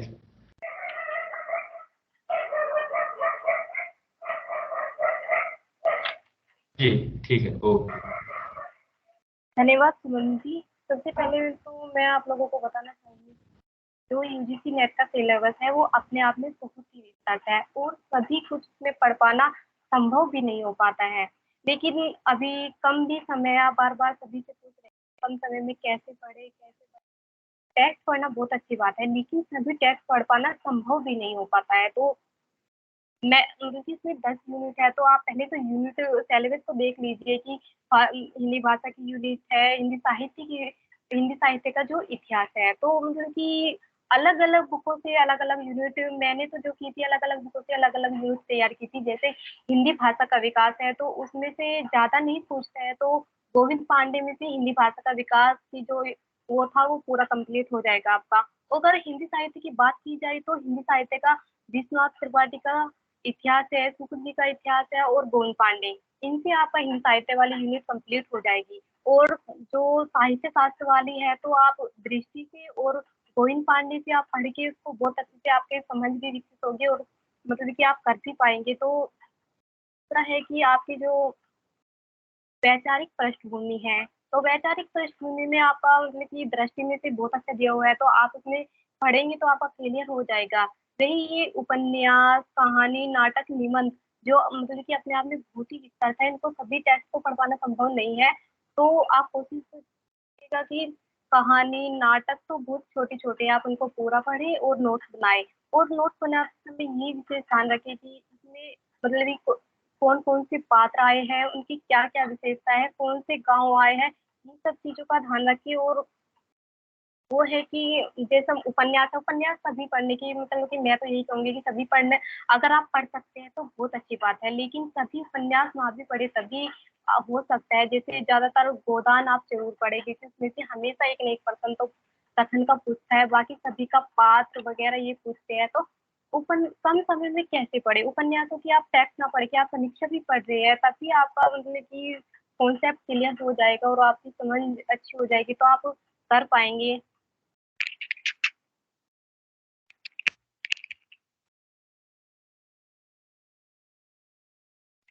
Hello, hello. जी, आपकी आवाज आ रही है, बोलिए। शुभम, आप आगे बढ़ाइए। जी जी जी। धन्यवाद मनीता जी। अब हम सभी वक्ताओं से संक्षेप में परिचय ले चुके हैं। अब जो हमारे आगे का चरण होता है, हम विद्यार्थी अपने जो सहपाठी हैं, आज के प्रतिभागी हैं, उनके मन में जो प्रश्न होंगे उनको लेंगे। तो इसके लिए हमारे पास ये व्यवस्था होती है कि जो भी प्रतिभागी हमारे किसी भी वक्ता से किसी भी तरह का प्रश्न पूछना चाहते हैं, वह अपना हैंड रेज करें। उसके बाद आपको परमिशन दी जाएगी, आप अपना कैमरा और माइक ऑन करें, उसके बाद अपना प्रश्न पूछिए। किसी को इस प्रोसेस में कोई समस्या आती है तो आप अपना प्रश्न चैट बॉक्स में भी पूछ सकते हैं। तो जूही जी, जो आपने हैंड रेज किया है, आप आमंत्रित हैं, आप अपना प्रश्न पूछिए और साथ में यह भी बताइएगा कि आपका प्रश्न किस वक्ता से है। जूही जी, आप आमंत्रित हैं, अपना प्रश्न पूछ सकते हो। आप अपना अपने आप को अनम्यूट कीजिए, म्यूट है अभी आपका माइक। अब आवाज जा रही है? जी जी आ रही। सभी को मेरा प्रणाम। मेरा ये कहना है, जैसे अगर जून के मतलब दृष्टि से देखा जाए, अगर एग्जाम ले रहे हैं तो किस वे से तैयारी करें और कौन कौन सा बुक ज्यादा इम्पोर्टेंट है नेट के दृष्टि से? आपका प्रश्न किन लोग पास है?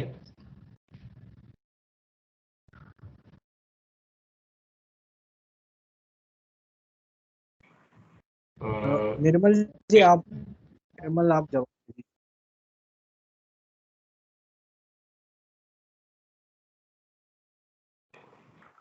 आवाज आ रही है मेरी? हेलो, आवाज पहुंच रही है? हाँ हाँ आ रही है। अच्छा, आप ये पूछ रही हैं, जैसा मैं सुन पाया आपका प्रश्न ये था कि अभी जून में एग्जाम होगा तो कौन कौन सा पुस्तक ज्यादा जरूरी है अभी पढ़ना, यही है ना आपका प्रश्न? जी जी यही प्रश्न है मेरा। देखिए, मेरे हिसाब से आप पहले से तैयारी कर ही रही होंगी थोड़ी बहुत, तो रचनाएं या जो भी सिलेबस की चीजें लगी है वो थोड़ी बहुत पढ़ी ही होंगी।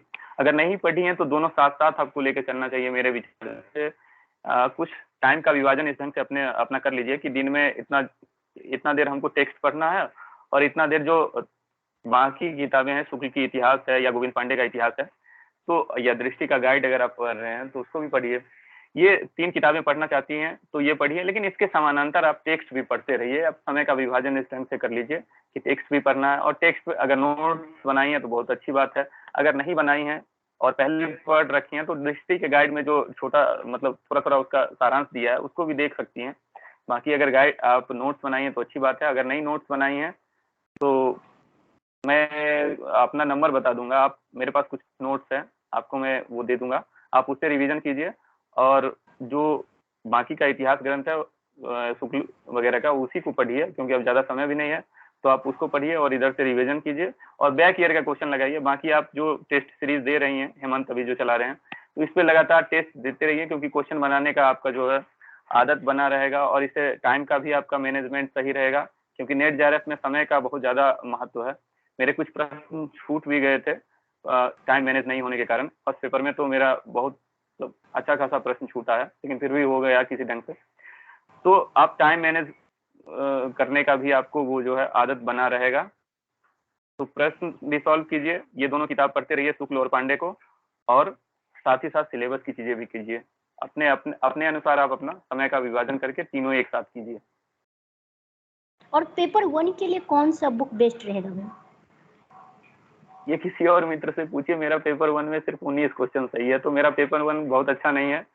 केवल हिंदी में मेरा अच्छा प्रश्न सही हो गया था, तो इस कारण से जेआरएफ। किसी और मित्र जिनका पेपर 1 में अच्छा स्कोर रहा हो बताएं इनको। और भैया अपना नंबर दे दीजिए, मैं नोट कर लेती हूँ। हेमंत जी से ले लीजिएगा, वो नंबर दे देंगे। ठीक ठीक, धन्यवाद। ठीक है, अगला प्रश्न शुभम।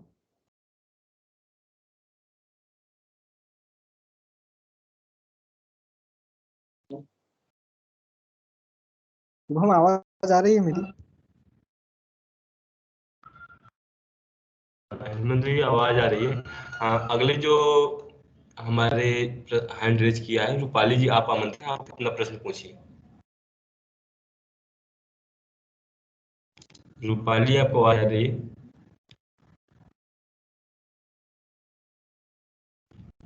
शायद सिंह जी, आप आमंत्रित हैं, आपका आपने सिंह नाम से आपका नाम शो कर रहा है, आपने हैंड रेज किया है, आप अपना प्रश्न पूछ सकते हैं। सर आवाज आ रही है मेरी? जी आ रही है। हाँ रूपाली बोलिए। जी जी सर, पहली चीज तो सर आपका धन्यवाद करना चाहेंगे हम इस ग्रुप का सर, क्योंकि सर ऑल इंडिया से हम लोग सारे लोग जुड़े हैं आपसे। और जी सर मेरे 2 क्वेश्चन हैं सर। पहली चीज तो ये सर कि इस ग्रुप में बहुत सारे लोग ऐसे हैं सर जो हाउस वाइफ्स हैं, तो सर हम लोग भी इस ग्रुप से ऐड हैं। तो सर हम लोग के साथ एक टाइम मैनेजमेंट का इश्यू रहता है सर।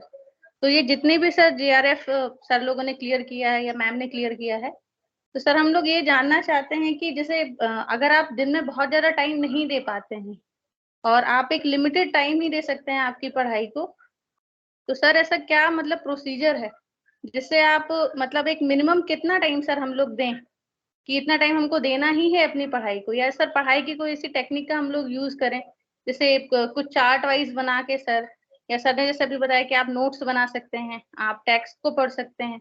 सर क्या ऐसा कोई प्रोसीजर है सर कि जिससे हम बहुत मतलब कम यदि समय दे पा रहे हैं अपनी पढ़ाई को, तो सर हम कम समय का उपयोग करके अधिक से अधिक सर जो है लाभ प्राप्त कर सकते हैं, एक सर।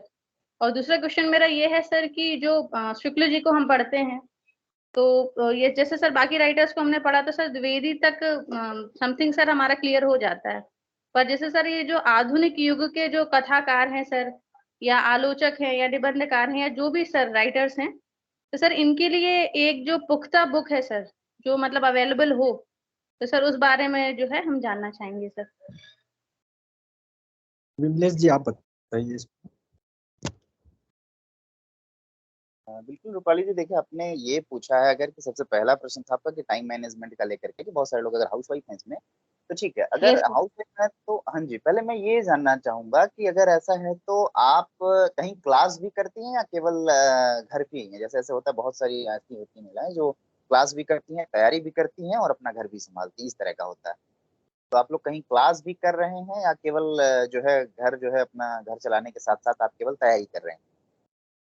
तो उसके हिसाब से मैं टाइम मैनेजमेंट बताऊंगा आपको। सर तो मैं अपने बारे में जी जी सर मैं अपने बारे में आपको बताना चाहूंगी कि सर मैंने लास्ट ईयर ही एमए किया है सर, और सर नेट क्लियर हुआ, मेरा जेआरएफ नहीं हो पाया। तो सर ये जो लास्ट ईयर के क्वेश्चन पेपर्स हैं सर, और जो कुछ भी सर जैसे यूट्यूब में टीचर्स वगैरह बताते हैं हमको, तो थोड़ा बहुत सर उसकी वजह से नेट तो निकल गया है सर, लेकिन जो एक बेसिक जो आपका नॉलेज होना चाहिए सर, जैसे सर आप लोगों को लिटरेचर को लेके जितना डीप समझ है, जितना डीप नॉलेज है, वैसा सर हो नहीं पाया क्योंकि समय साधन सबकी कमी रही है।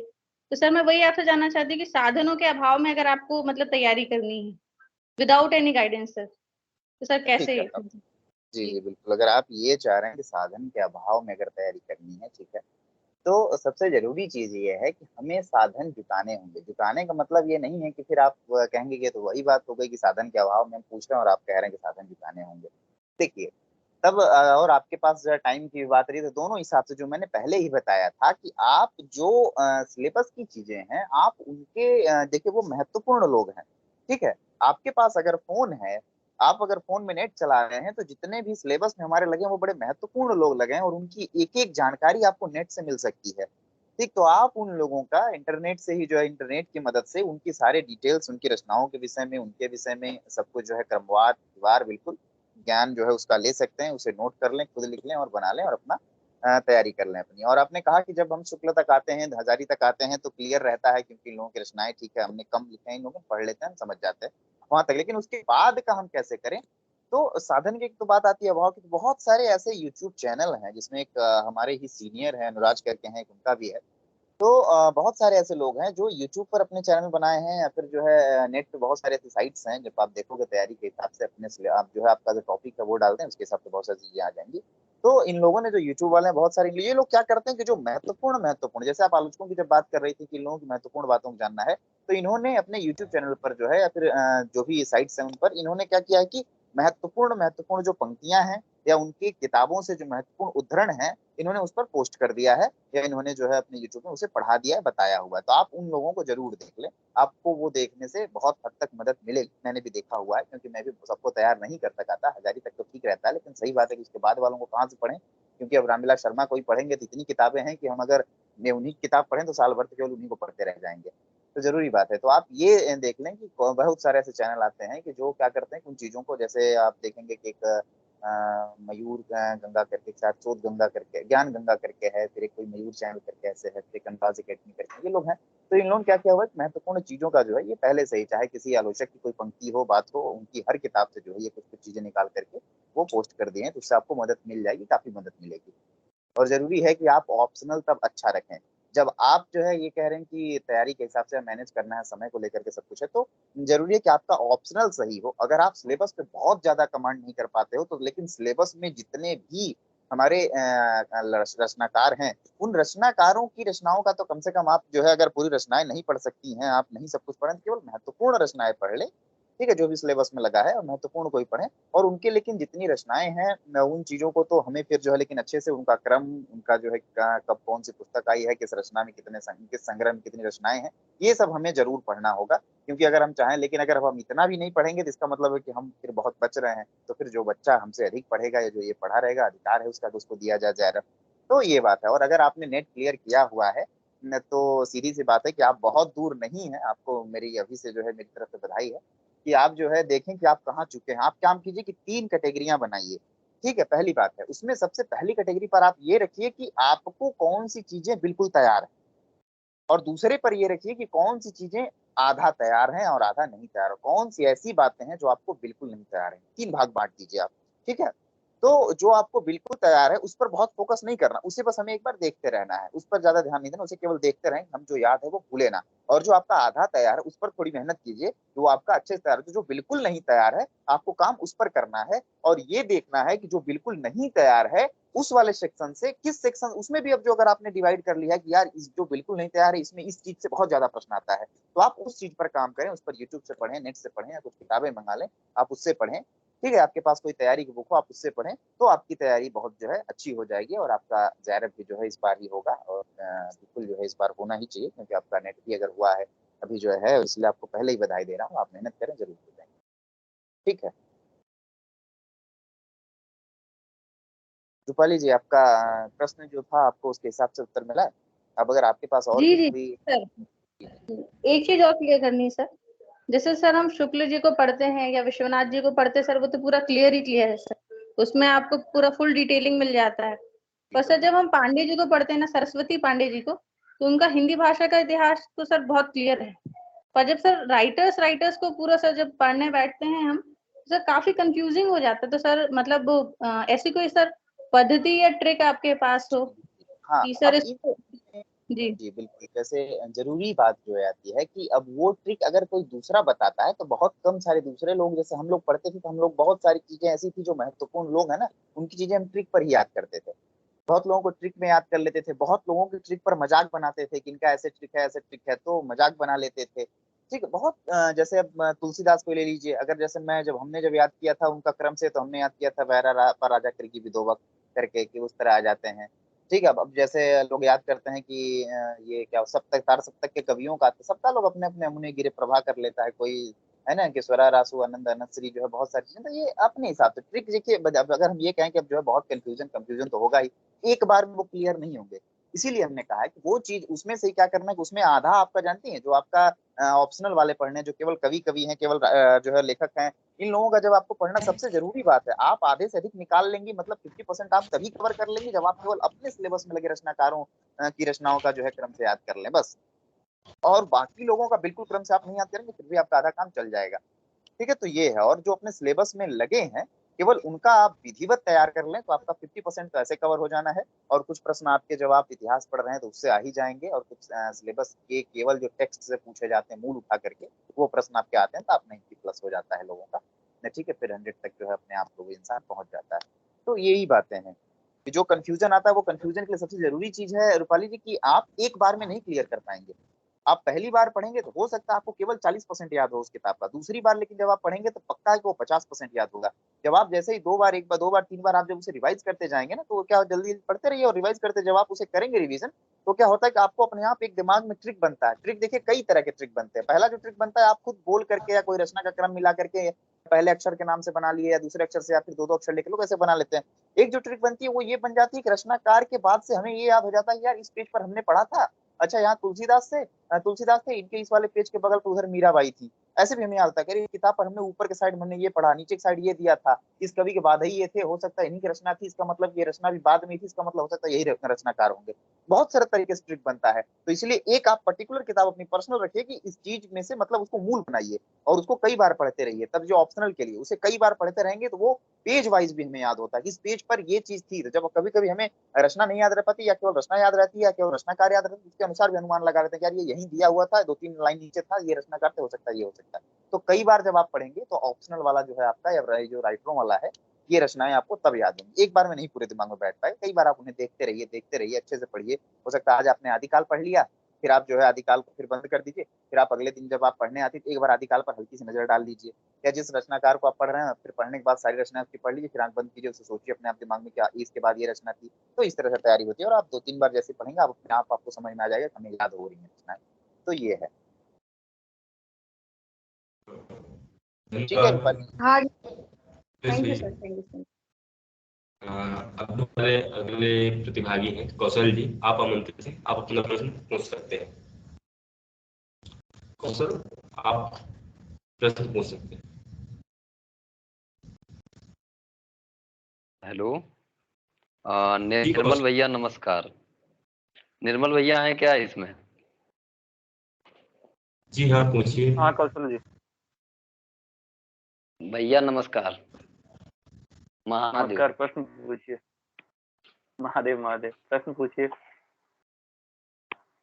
कैसे हैं? ठीक ठाक हैं? ये प्रश्न है मेरा कि जो हम लोग तैयारी करके आए हैं, ठीक है, अभी मतलब जिनका एमए फर्स्ट ईयर में जो लड़के हुए हैं, तो वो बेसिकली जेएनयू वगैरह का तो तैयारी किए ही होंगे, ठीक है बेसिकली। तो वो जो फैक्ट्स हैं, ठीक है, उसी के आगे जो मूव करना चाहते हैं कि मतलब हम उसी के आगे जस्ट तैयार करें। इसमें अब कुछ चीजें मैं देख रहा हूँ, जैसे दृष्टि की बुक उठा लीजिए, ठीक है। तो क्या दृष्टि से सीधे सीधे कुछ क्वेश्चन पुटअप होते हैं? पहले तो ये आंसर क्वेश्चन है कि क्या दृष्टि से कुछ क्वेश्चन सीधे सीधे पुटअप हो रही हैं जेआरएफ में? देखिए, सीधे सीधे कुछ ऐसे प्रश्न हैं जो हर बुक से आ जाते हैं। जैसे अब किसी का रचना सीधे सीधे पूछ लिया तो वो तो मान लीजिए हर किताब में दिया हुआ है, तो वैसा प्रश्न तो है ही। दृष्टि से देखिए, दृष्टि का महत्व मैं इस दृष्टि से देखता हूँ कि जो रचनाएं आप पढ़ लिए हैं सिलेबस में लगी हुई, उनके रिवीजन के लिए कुछ हद तक वो ठीक है किताबें। अभी हालांकि उसका कंटेंट डेवलप होना है, हम लोग की एक टीम है वो काम भी कर रही है उस पर, कुछ ही दिनों बाद उसका कंटेंट डेवलप हो जाएगा, जो सिलेबस की लगी हुई चीजें हैं तब वो और बुक ज्यादा महत्वपूर्ण हो जाएगी। फिलहाल अगर आप रचनाओं को पढ़े हैं तो एग्जाम के टाइम में एक बार से एक सरसरी निगाह से देखने के लिए वो चीजें महत्वपूर्ण है। दूसरी बात है कि तथ्य जो गोविंद पांडे में है वही दृष्टि में भी भरी हुई है, तो कोई दिक्कत नहीं है। जो आप दोनों में से किसी किताब से तथ्य याद कर सकते हैं। दृष्टि में एक बार रिवीजन करने के लिए अच्छी चीजें हैं जो सिलेबस की लगी हुई हैं, तो आप वहां से रिवीजन कर सकते हैं। बाकी एक बार पढ़ लीजिए तभी रिवीजन वहां से कर पाइएगा, क्योंकि वहां पूरा डिटेल में दिया नहीं है उतने अच्छे ढंग से। तो थोड़ी बहुत चीजें अगर आप पढ़े हुए हैं तो मान लीजिए एक बार देख के रिवीजन किया जा सकता है उससे। तो दृष्टि का ये महत्व है। अच्छा, फैक्ट कितना इंपॉर्टेंट रखता है देन द, मतलब आपको थ्योरी से जैसे मान लिया हम पूरा का पूरा थ्योरी, जैसे ये है, जैसे दो पार्ट में इसका डिवाइड है, ठीक है। पहले में तो साहित्य के इतिहास वगैरह के बारे में है ये सब चीजें, दूसरा पार्ट टेक्स्ट से रिलेटेड है। तो जैसे मतलब कम टाइम अब हम लोग के पास आवेश है कि बहुत कम टाइम बचा है, ठीक है। तो हम लोग टेक्स्ट पर कितना फोकस कर सकते हैं? क्या टेक्स्ट पर ज्यादा फोकस इस समय करना चाहिए, या फिर सबसे ज्यादा फोकस उस पर करना चाहिए आपके साहित्य इतिहास के बारे में, साहित्य के इतिहास देखिए, के बारे जैसा में? कि आप लोग बता रहे हैं, आप लोग बता रहे थे कि एंट्रेंस का तैयारी कर, मोस्टली जो एमए में पढ़ रहे हैं वो एंट्रेंस की तैयारी करके ही आए होंगे, तो फैक्ट तो बहुत कुछ उनका तैयार ही होगा। फैक्ट हाँ, फैक्ट रिवीजन की तैयार है। चीजें हैं, तो एक बार पढ़ी हुई चीजें हैं उनको रिवीजन कीजिए। जो इंट्रेंस एग्जाम होता है और जो नेट का एग्जाम है, दो मूलभूत अंतर जो मैं अपने अनुभव से देख पाया हूँ, एक है समय का। कोई भी आप इंट्रेंस एग्जाम देते हैं वहाँ इनफ समय मिलता है आपको, चाहे वो बीएचयू का हो, जेएनयू का हो, डीयू का है, अच्छा खासा समय मिलता है आपको इंट्रेंस में क्वेश्चन सॉल्व करने के लिए। नेट जेआरएफ एग्जाम में आपको समय नहीं मिलता है उतना अधिक। आप एक व्यवस्थित पहले से वो एक ये बना के नहीं जाइएगा कि इतना टाइम हमको ये करना है, इतना में ये करना है, तो आपके प्रश्न छूट जाएंगे, मेरे भी छूटे हैं। तो सबसे पहले तो एक समय का अंतर है बहुत बड़ा। दूसरा है टेक्स्ट का, जो टेक्स्ट लगा हुआ है। अब वहां पे तो आपको कुछ फिक्स टेक्स्ट था नहीं कि क्या क्या पढ़ना है। यहाँ कविताएं, कहानियां, उपन्यास, निबंध, नाटक सब एक फिक्स संख्या में दिया हुआ है कि इतनी संख्या में आपको पढ़ के जाना है, इससे डीप से क्वेश्चन पूछे जाएंगे। तो देखिए, अगर आप ये मान रहे हैं कि मैं नहीं पढ़ पाऊंगा या इतने समय में नहीं, मेरी क्षमताएं उतनी नहीं है उपन्यास और कहानी या कविताएं पढ़ने की, तो आप वही है कि ग्रुप में डिस्कस करके पढ़ लीजिए या फिर कहीं दूसरे किसी और के नोट्स से पढ़ लीजिए। अगर पढ़ सकते हैं तो खुद से पढ़िए, और नहीं तो फिर आपको दूसरा ऑप्शन तलाश करना चाहिए कि किसी के दूसरे के बनाए नोट्स से पढ़ लें।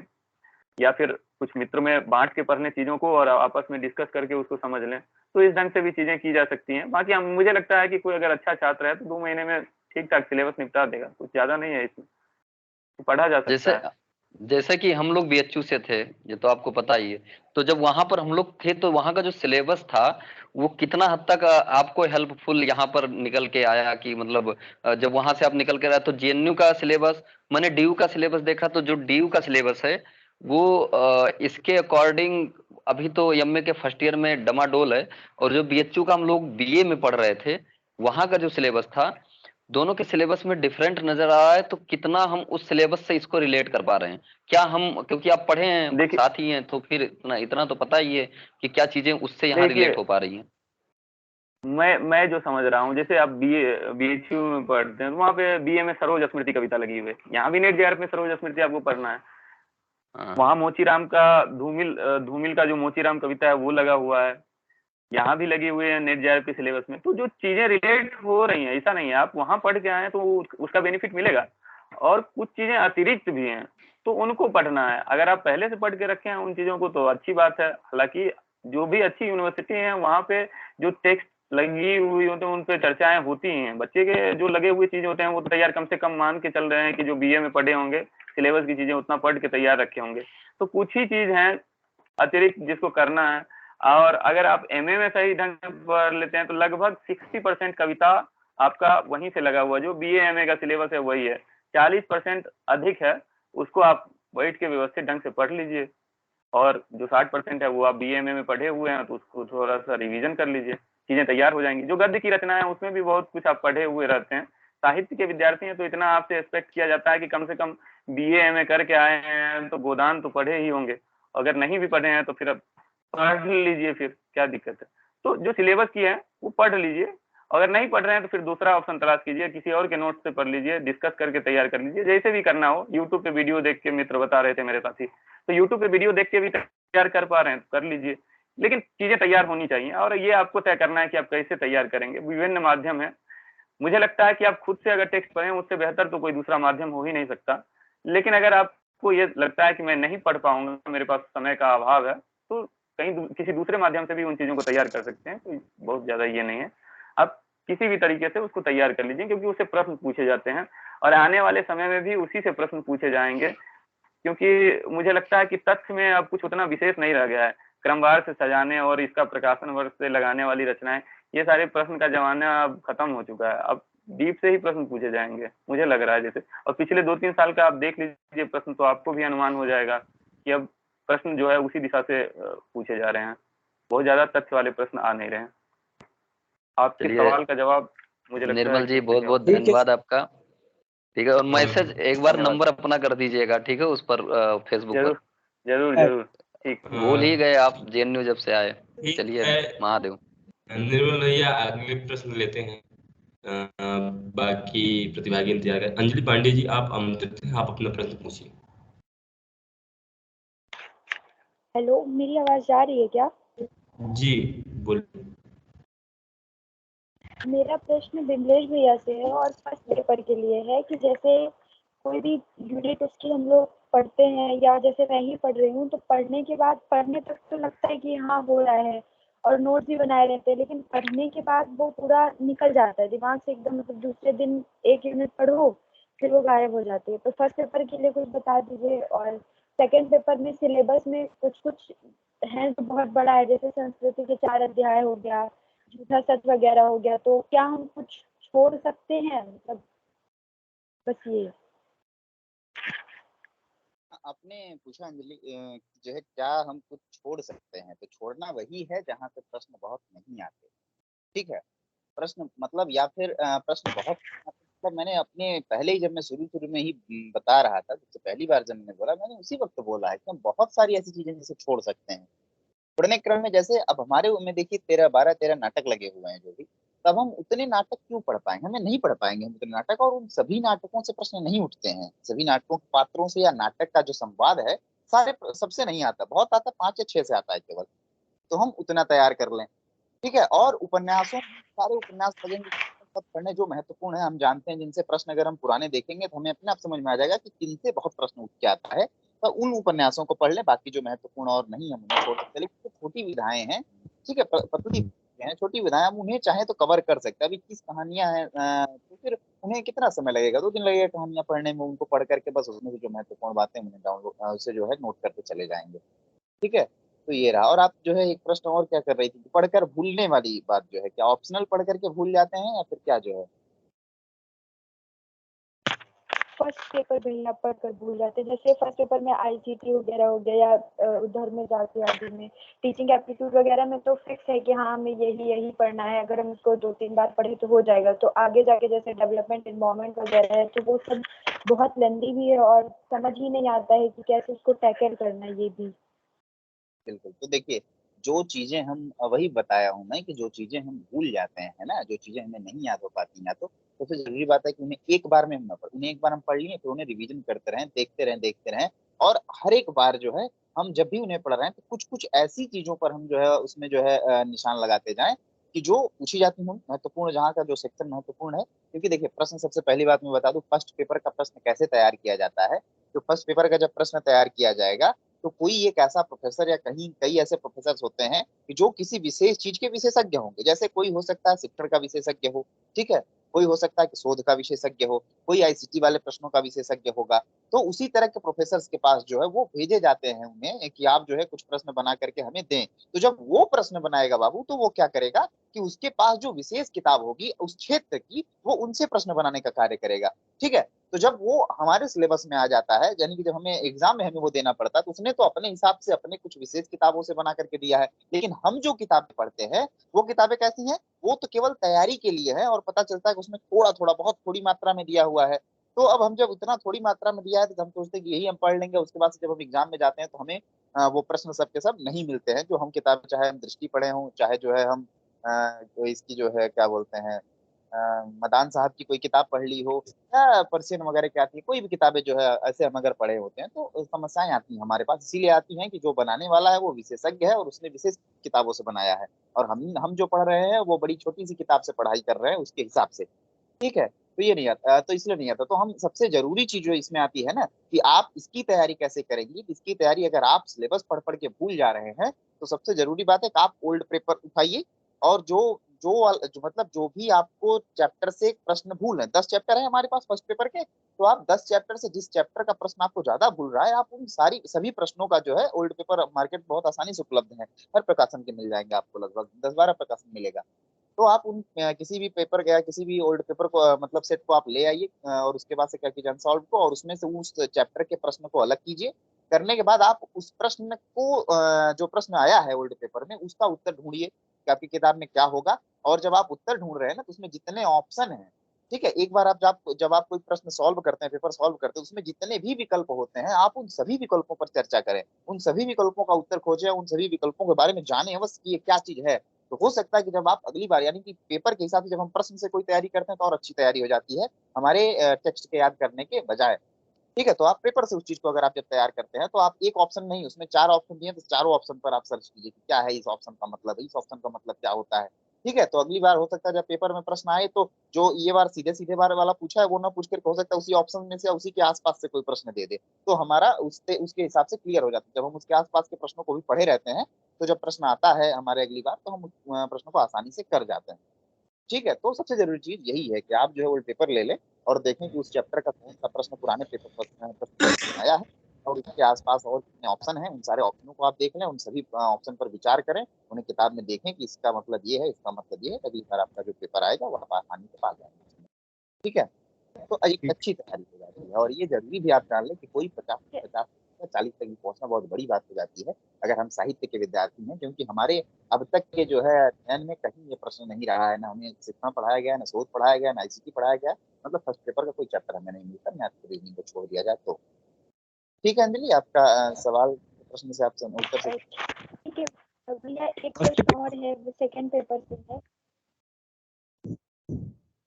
क्या क्या भैया आप बोल, हेमंत भैया बोल रहे थे ना, तो पहले वो मैं ये बोल रहा हूँ फर्स्ट पेपर के संबंध में रिसु और मनीता भी एक बार आप बता दीजिए, क्योंकि आपने भी बहुत अच्छे से तैयार किया था फर्स्ट पेपर को। तो आपने किस पुस्तक को पढ़ा था और जो एक सेट होते हैं उसको आपने किस तरह से लिया था? रिशु और मनीता आप दोनों बता दीजिए। पहले रिशु आप बता दीजिए। रिशु आप सुन पा रहे हैं?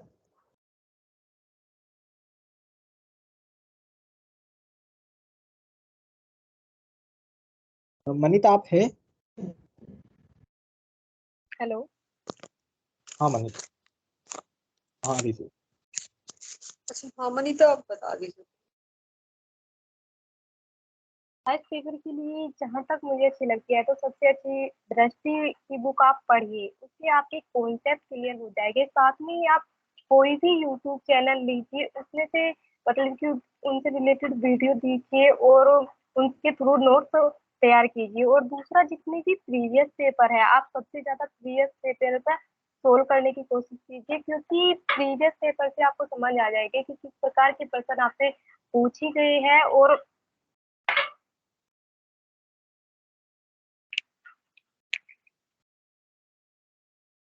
आप अधिक से अधिक प्रीवियस पेपर पे ध्यान दीजिए। और मैंने तो मतलब कि दृष्टि की बुक, ऑक्सफोर्ड और केवीएस मदान तीनों बुकें पढ़ी थी,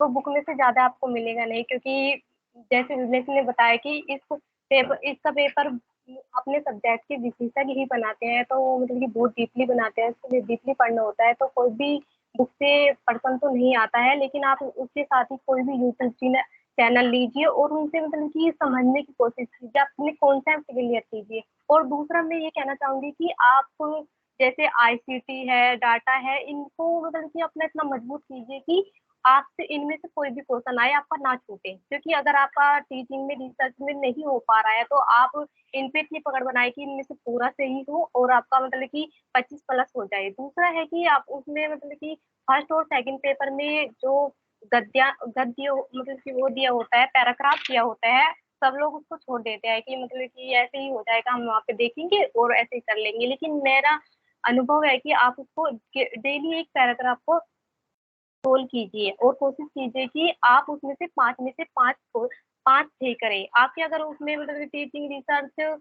उसमें कम हो रहा है, तो आपके पैराग्राफ में बिल्कुल आपके हाथ में है वे नंबर, आप उसको सही कर सकते हैं। और डाटा में भी आप बिल्कुल सही कर सकते हैं अगर आप अच्छे से कर पा रहे हैं। तो यही सब है। रिशु आप भी इसमें जोड़ दीजिए। और ये भी आप बताइए कि जो दोनों पेपर 3 घंटे में हमें एग्जाम में करना होता है, तो टाइम मैनेज वहां पर कैसा करना होता है? क्योंकि मेरा खुद का अनुभव रहा है कि जब मैं एग्जाम में बैठा था, मेरी प्रैक्टिस ये थी कि मैं 2 या 3 घंटे में हिंदी का ही पेपर कर पा रहा हूँ, या 1 घंटा, 1 घंटे से ऊपर मुझे हिंदी के लिए चाहिए चाहिए, क्योंकि वो पेपर भी उस लेवल का आता है।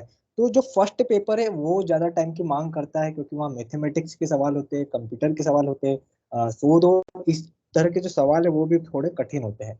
और उसके बाद जो डाटा वाला होता है और जो ये कॉम्प्रिहेंशन होता है, ये भी थोड़ा कठिन आ जाता है। तो उसको आप किस तरह से आप टाइम मैनेज कर रहे हैं फर्स्ट पेपर और सेकंड पेपर को?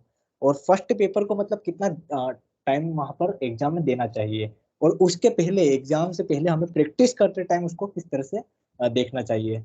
आपको क्या लगता है कि प्रैक्टिस जब हम कर रहे हैं पहले, अभी जैसे घर पे सोल्व कर रहे हैं, तो वहां भी एक घड़ी लगाकर हम सोल्व करें और देखें कि हाँ हम 3 घंटे में कर पा रहे हैं या नहीं कर पा रहे दोनों पेपर? तो आप कुछ बताइए इस पर। देखिए पहला प्रश्न जो पूछा गया कि फर्स्ट पेपर की तैयारी कहाँ से करें। मनीता ने बताया कि दृष्टि की बुक, वो दृष्टि की बुक तो ठीक है, लेकिन उससे पहले एजीपी आती है, शायद आप लोगों ने खरीदी होगी। एजीपी में पिछले वर्ष के प्रश्न पत्र और हल प्रश्न पत्र और पूरा उनकी व्याख्या अच्छे से दी रहती है, ताकि अगर वो दोबारा प्रश्न पूछे जाएं या उनसे जुड़े प्रश्न पूछे जाएं तो आप उसको हल कर लें। इस तरह उसमें समझाया रहता है। एजीपी सबके पास होनी चाहिए और उसको किताब की तरह पढ़ा जाना चाहिए। 2 बार 3 बार कुल मिलाकर रिवीजन करिए, उसके बाद आप किताब पर आइए। तो जैसे आपने दृष्टि किताब लिया, फिर किसी बुक पे जैसे अनअकैडमी हो गया या कोई चैनल हो गया, वहां से आप एक एक टॉपिक को पढ़िए और फिर जो लगे कि हाँ इसे मुझे याद होना चाहिए, तो उसको आप बार बार रिवाइज करिए और उन्हीं का नोट्स बनाइए। सब चीज का नोट्स बनाएंगे तो पूरी किताब तैयार हो जाएगी, की जरूरत नहीं है। और मैं बताऊं कि जो इसमें टॉपिक है, पहला टीचिंग और रिसर्च एप्टीट्यूड और ये कम्युनिकेशन, ये तीनों टॉपिक आप किसी भी किताब से पढ़ेंगे, दृष्टि वाली या केवीएस मदान की किताब बहुत बताई जाती है, ये स्टैटिक क्वेश्चन इसमें से आते हैं, मतलब कि वो रिपीट होते रहते हैं। तो ये किसी भी किताब से ये तैयार हो जाएंगे। लेकिन जो और इसमें के जो और यूनिट्स हैं ना, वहाँ से बदलते रहते हैं प्रश्न। तो उसके लिए आप थोड़ा बहुत किताब मददगार हो सकती है, यूट्यूब मददगार हो सकता है। और पहले की जो नॉलेज है आपका, जो पहले पढ़ा है आपने, मैथ अगर ठीक से आती है, रीजनिंग आती है, तो कुछ सवाल हल कर लेंगे। करंट अफेयर से भी क्वेश्चन आते हैं, तो वो सब देखना है। आप क्वेश्चन पेपर देखेंगे तभी समझ पाएंगे कि हाँ हमें पढ़ना क्या है। किताब, केवल किताब मददगार नहीं हो सकती है। यूट्यूब से सारा लीजिए और आप अपने से गूगल से सर्च करिए कि हाँ ये हमें पता होना चाहिए। ये एजुकेशन, हायर एजुकेशन के सेक्टर में क्या काम, इस तरह क्या पॉलिसी चलाई गई हैं, ये सब आप नोट कर लीजिए, लिख लीजिए। इन्वायरमेंट के सेक्टर में जैसे कुछ इंटरनेशनल जो मीटिंग्स हुई हैं, क्योटो प्रोटोकॉल और national action plan on climate change, Paris agreement, international solar alliance, ये सब बहुत पूछे जा रहे हैं। ये सब बहुत ही महत्वपूर्ण है, ये वाला पूरा इन्वायरमेंट वाला जो टॉपिक है। आप प्रश्न पत्र देखेंगे और उसके बाद समझ पाएंगे कि हाँ ये सब बहुत पूछा जा रहा है, इसको आप कंप्लीट करिए पूरा यूट्यूब से और गूगल से देख। और जैसे टाइम मैनेजमेंट की बात है तो, और हाँ मैं बता दूं, ये कंप्रीहेंशन जो मनीषा ने बताया पैसेज वाला, उसको वो छूटने ना पाए आपका एग्जाम में। चूंकि अगर आप थोड़ा सा ध्यान देंगे तो वो सही हो जाता है। और उसके लिए सबसे पहले प्रश्न देख लीजिए क्या पूछा गया है, प्रश्न उससे जुड़ा, फिर कंप्रीहेंशन को पढ़िए। और कोशिश करिए कि एग्जाम से पहले ही 2-4 कंप्रीहेंशन आप हल करके जाइए, ताकि ये रहे कि हाँ हमने हल किया है। डेली एक ना कर पाइए तो कम से कम 5 से तो हल कर लीजिए।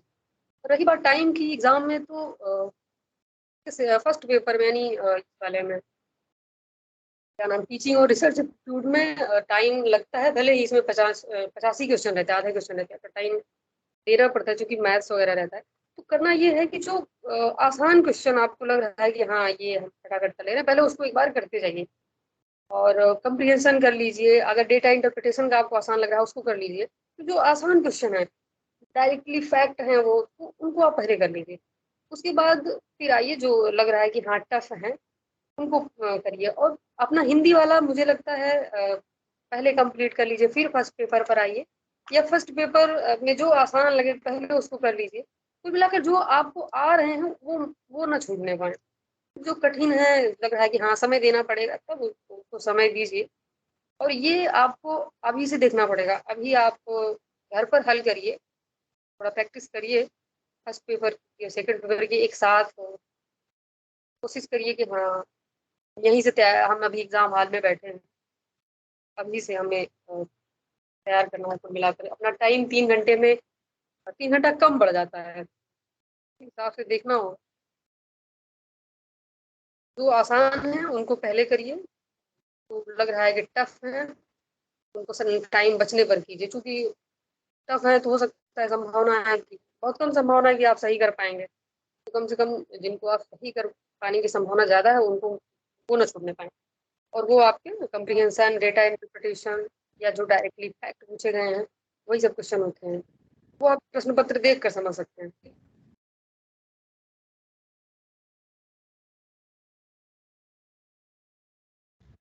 तो ये अगला प्रश्न ले। हाँ भैया बिंदे, हाँ मेरी आवाज जा रही है?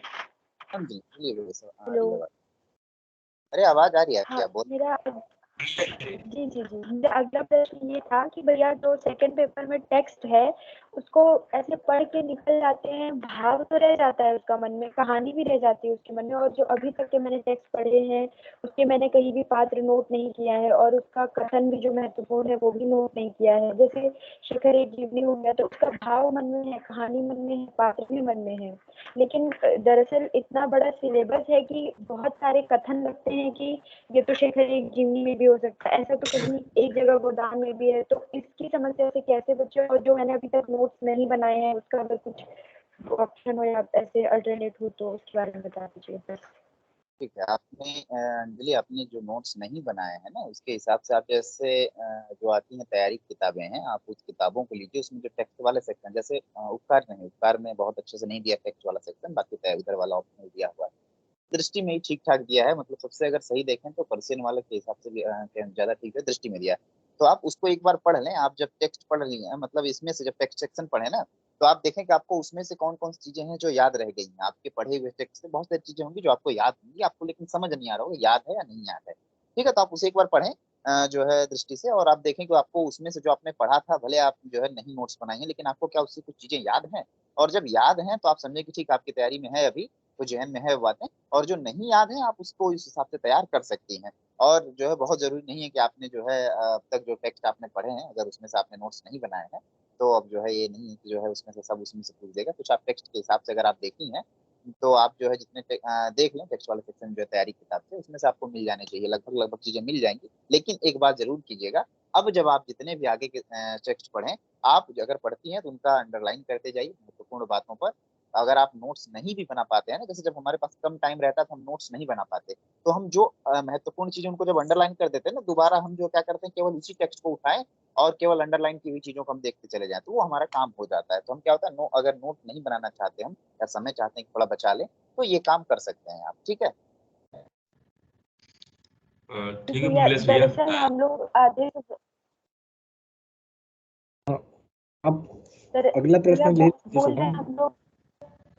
हेमंत बच्चे का अंजलि, यदि आपके प्रश्न हो तो एक बार भी आप प्रश्न पूछ लीजिए, अगले भी हाँ हाँ, प्रतिभागी जो इंतजार कर। मेरा प्रश्न जी जी जी शुभम, मेरा प्रश्न खत्म हो गया। बस ये कहना था कि हम लोग का जो टेक्स्ट वाला है, हम लोग लगभग पीडीएफ वगैरह से पढ़ते हैं ना, तो इसलिए अंडरलाइन वाला तो नहीं कर सकते, नोट ही करना पड़ेगा। बस जी जी, तो धन्यवाद। आप टेक्स्ट के हिसाब से जो है पढ़ सकते हैं। टेक्स्ट ले लें किताब का, या किसी का हो, आप केवल टेक्स्ट वाला जो सेक्शन है ना, बहुत कम, आप उसे फोटो कॉपी करा लें। एक या क्या दो किताबों से आप पढ़ लें, हो सकता है किसी किताब में कोई महत्वपूर्ण दिया हो पंक्ति वगैरह, तो किसी दूसरे वाले में दे सकता है। कई प्रकाशन में जो है ये काम किया है, तो आप किसी दो प्रकाशन का कम से कम आप टेक्स्ट वाला कर लें और फोटो कॉपी करा लें आप, आपका आराम से काम हो जाएगा। अगर आप किताब ले सकते हैं, नहीं ले पा रहे तो क्या आप ठीक है सर विमलेश शुभम, भैया। आप शुभम शुभम अंतिम प्रश्न लीजिए अब आप, हाँ टाइम भी हो गया है। जी जी जी। जैसे कि मेरे प्रतिभागियों से अनुरोध होगा कि अपने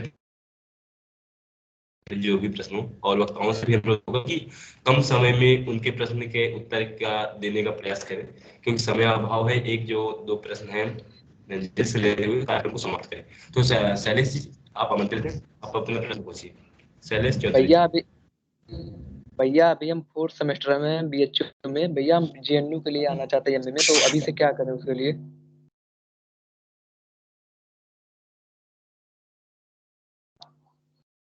जेएनयू के विमलेश लिए भैया। विमलेश भैया, मैं ये बोल रहा हूँ, जेएनयू के लिए अगला सेशन हम रखने वाले हैं, तो आप उसमें बातचीत करिएगा। अभी जो नेट जेआरएफ से संबंधित कुछ पूछना हो, कोई दूसरे वक्ता हो जो नेट जेआरएफ से संबंधित कुछ पूछना चाहते तो वो पूछ लीजिए। जेएनयू के लिए अगले संडे को रहेगा, ठीक है। आप जो है अगले संडे में जो है जुड़े, और आपको वहाँ जो है विधिवत जानकारी मिल जाएगी। चलिए, अंशिका आप विमलेश भैया आमंत्रित हैं, नंबर दे आप। दीजिए अपना। जी जी, मैं आपको हेमंत जो है आप ग्रुप में नंबर डाल देंगे, आप नंबर मिल उससे ले जाएगा। लीजिए। ठीक ठीक। अंशिका, आप प्रश्न पूछिए। फेसबुक पे भैया भेज दिए रिक्वेस्ट आपके पास। अच्छा ठीक ठीक, मैं दे दूंगा। हेलो, मेरी आवाज आ रही है? जी आ रही। नमस्कार सभी को। मेरा क्वेश्चन ये है कि हमारे सिलेबस में जो कविताएं लगी हैं, जैसे उनसे कैसे क्वेश्चन, किस प्रकार के क्वेश्चन आते हैं, और दूसरा ये है कि जो वैचारिक पृष्ठभूमि है उनसे किस प्रकार के क्वेश्चन आते हैं। जैसे कि आपने बता दिया कि कहानी और वो कहानी वगैरह है और निबंध वगैरह हो गया, इन सबसे जैसे क्वेश्चन आते हैं, और काव्य शास्त्र हो गया, तो आपने बताया उसे किस प्रकार पढ़ना है और कैसे क्वेश्चन आएंगे। तो हमारा क्वेश्चन ये है कि जो कविताएं हमारे, जैसे कि आधुनिक काल की तो समझ आ रहा है, लेकिन जो आदिकाल, रीतिक काल, भक्ति काल के जो कविताएं लगी हैं, उनसे किस प्रकार के क्वेश्चन हमसे पूछे जाते हैं। अंशिका ठीक है, आप जो है एक काम कीजिएगा, आप ओल्ड पेपर भी जरूर देख लीजिएगा, उसके हिसाब से आपको अंदाजा ले। लेकिन मैं बताता हूँ प्रश्न किस तरह से आते हैं। तो कोई पंक्ति दे देगा, ये पूछ सकता है तो किसकी पंक्ति है, ठीक है। जी कोई भी पंक्ति पूछेगा वो पूछ सकता है कि किसकी पंक्ति है। जैसे आधुनिक काल में भी आप चले आएंगे तो किसी की पंक्ति दे दिया, चाहे जो है वो हमारे भारतेंदु काल के किसी को हो सकता है कि वो जो है समस्या पूर्ति सुड़ी हो या किसी रचना की कोई पंक्ति हो, तो कोई या तो पंक्ति पूछ दे या कोई पंक्ति दे करके उसमें किसी विशेष शब्द का अर्थ पूछ सकता है। ठीक है, तो ये सारी उसमें से ऐसे प्रश्न बनते हैं। या तो कोई पंक्ति पूछेगा या कोई पंक्ति दे करके उसका वो कोई विशेष संदर्भ से या किसी विशेष शब्द का अर्थ पूछ दे, या उसी एक ही पंक्ति का कई तरह के अर्थ निकलते हैं ना, तो उन तरह तरह के अर्थों को जो है वो दे देगा। कोई एक ऐसा अर्थ होगा कि जो उस तरह से मैच नहीं करेगा, वो बिल्कुल उस पंक्ति के अनुसार नहीं हो सकता है, तो वो अलग हो जाता है। तो ये तीन चार तरह से प्रश्न ऐसे आते हैं। तो भैया मुझे ये पूछना है कि जैसे वो पंक्ति दे ले तो उसका अगर अर्थ पूछ रहा है तो हम उन्हें कैसे, मतलब कहाँ से पढ़े, कोई बुक वगैरह? अब उसके लिए देखिए, तो इसीलिए कहा जाता है कि जैसे अगर जो हम पंक्तियों का जो अर्थ पढ़ना चाहेंगे तो हमें टेक्स्ट जो जितने होंगे या फिर उन टेक्स्ट पर जो है अगर किसी ने जो है कोई व्याख्या की हो, या फिर हमारा जितना टेक्स्ट है ना उस टेक्स्ट के हिसाब से जो है बहुत सारी सी किताबें आती हैं, पर्सनल पर्सनल मतलब होंगी किताबें, उस चीज पर ही उसके अर्थ के तरीके मिलती हैं। जैसे कामायनी का ही हम ले लें, श्रद्धा सर का है, तो कई किताबें आती है उस पर, जो है आप उस पर जब पढ़ेंगे तो व्याख्या के साथ उसमें दिए रहते हैं। राम की शक्ति पूजा पर भी बहुत सारी किताबें, जितने भी हमारे ये हैं, चाहे जो है हम कविताओं में चाहे भक्ति काल की बात करें, आदि काल की बात करें, सब पर आप देखेंगे तो रचनाएं हैं जो उन पर जो है किसी न किसी का ऐसा है कि किसी न किसी ने उस पर किताबें निकाली हैं, तो वो मिलता है उसमें बाकायदा जो उन्होंने किताब बता रखी होती है। तो बहुत सारी ऐसी किताबें सजेस्ट की गई हैं, जो किताबें टेक्स्ट के साथ सजेस्ट की जाती है, उसमें व्याख्या नहीं होती है, लेकिन व्याख्याओं की भी किताबें हर जो है कहते हैं कविता, जैसे बहुत बड़े कविता मतलब जैसे कामायनी है, पूरी एक किताब है, उसका अगर हमें एक दो सर का पढ़ना है तो उसके साथ पूरी कामायनी का जो है तो हम देखना पड़ेगा, आती हैं किताबें और मिलता है उसमें व्याख्याएं मिलेगी आपको। हर तरह हर किताबों का जो है आपका व्याख्या रूप में मौजूद है जिसमें व्याख्याएं दी गई हैं, लेकिन आपको उसके लिए क्या करना है कि पर्सनल जो है किताबें लेनी पड़ेंगी, क्योंकि ऐसी कोई किताब अभी नहीं है जिसमें व्याख्या दिया हो, और तैयारी वाली किताबों में नहीं आती है। तो आपको टेक्स्ट खरीदने पड़ेंगे, टेक्स्ट लेने पड़ेंगे जिसमें व्याख्या सही दिया हो, और आते हैं टेक्स्ट ऐसे। ओके, धन्यवाद। हेमंत भैया, कार्यक्रम समाप्त करने में मुझे लगता है समय हो चुका है। तो हाँ, तो रिशु शर्मा जी, विमलेश सरोज भैया, निर्मल भैया और अनिता जी, आप सभी वक्ताओं का बहुत बहुत धन्यवाद, आभार। आपने सभी प्रतिभागियों के प्रश्नों को बहुत ही सहजता से लेते हुए उनका निराकरण किया, और मुझे लगता है सभी आज के प्रतिभागी हों, आपके द्वारा मार्गदर्शन दिया गया होगा, उनके प्रश्नों का समाधान किया गया, सहमत भी होंगे। तो आपने हमें समय दिया, क्योंकि सबसे बड़ी बात होती है समय, और आपने अपना अमूल्य समय दिया, उसके लिए आपका बहुत बहुत तहे दिल से आभार, धन्यवाद। और हेमंत भैया, आपका भी बहुत बहुत धन्यवाद, क्योंकि आपकी वजह से हम सब यहाँ एकत्रित हैं, तो आपका भी मैं बहुत बहुत धन्यवाद व्यक्त करता हूँ। और कहीं ना कहीं प्रतिभागी जो भी हमारे प्रतिभागी जुड़ते हैं, वो कहीं ना कहीं आपको मन ही मन बहुत ज्यादा आभार और धन्यवाद व्यक्त ही कर रहे होंगे, और सभी वक्ताओं के लिए भी दुआएं कर रहे होंगे कि आपका भविष्य उज्जवल हो। क्योंकि जब किसी को कुछ मिलता है तो कहीं ना कहीं उसके अंदर से एक आवाज उठती है जो दूसरे की शुभकामनाएं होती है। तो आप सभी का बहुत बहुत आभार, धन्यवाद। यदि और कोई बात ना रही गई हो हेमंत भैया, या कोई वक्ता कुछ कहना चाहें तो थोड़ा सा समय है, कह सकते हैं, उसका कार्यक्रम समाप्त करते हैं। शुभम, बहुत बहुत धन्यवाद। और जितने भी प्रतिभागी हैं उन सबको मैं ये बताना चाहता हूँ कि अभी जो हेमंत टेस्ट सीरीज चला रहे हैं उसमें जुड़े रहिए और लगातार टेस्ट देते रहिए। अगर आपके कम अंक भी आ रहे हैं तो आप घबरा कर टेस्ट से भागिए मत, टेस्ट लगातार देते रहिए, क्योंकि आज जो जिनका कम अंक आ रहा है कल उन्हीं का बहुत अच्छा अंक आएगा। जो चीजें हैं अभ्यास की हैं, और लगातार अगर आप पढ़ते रह रहे हैं चीजों को तो आज कम अंक आ रहा है, कल अच्छा अंक भी आएगा। और सभी को अग्रिम शुभकामनाएं। अगली बार तो सबका JRF होगा। बहुत बहुत धन्यवाद। सभी को बहुत बहुत शुभकामनाएं। ऐसे पढ़ते रहिए और एग्जाम को पास कर ही लेंगे। देखिए, पहले से किसी को आशा नहीं रहती कि हाँ हम पास ही करते, लेकिन जब आप एग्जाम देकर एग्जाम हॉल से बाहर आते हैं तो लगता है कि हाँ हमने कुछ अच्छा किया है। बस अभी जरूरत है पढ़ने की, सही दिशा में पढ़िए, तो बहुत जरूरी है। जो महत्वपूर्ण है उसको ज्यादा समय दीजिए और प्रश्न पत्र हल करते रहिए, टेस्ट सीरीज खोले रहिए। और आप लोग जाते जाते जो है सुनते जाइए।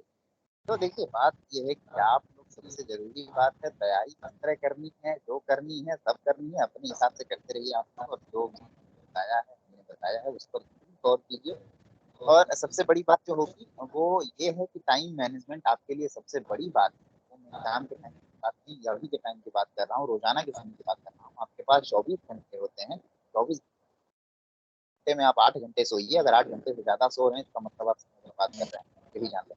आप अगर आप नेट की तैयारी कर रहे हैं तो 7 घंटे आप 7 घंटे से सोइए और सोचिए कि समय बचाएं। अगर आप 7 घंटे 8 घंटे भी मान लीजिए आप सो लेते हैं, फिर भी आपके पास 16 घंटे बचते हैं, 6 घंटे करेंगे तो 10 घंटे हैं आपके पास।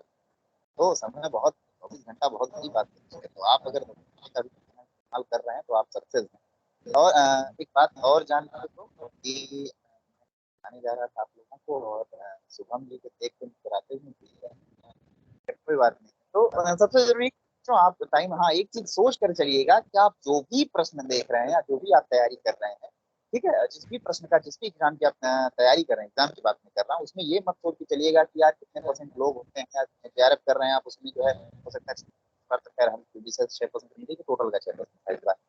तो लेकिन ये सोचकर नहीं चलता हम निकलेंगे नहीं निकलेंगे, बस ये सोच करके चलिए कि आप सीट एक भी देंगे तो वो एक हमारी होगी और वो हम भी लेकर के आएंगे। तो अगर आपको एक सीट पर अकेले आना है तो आपको उसके हिसाब से तैयारी करनी पड़ेगी, ये सोच कर तैयारी करिए।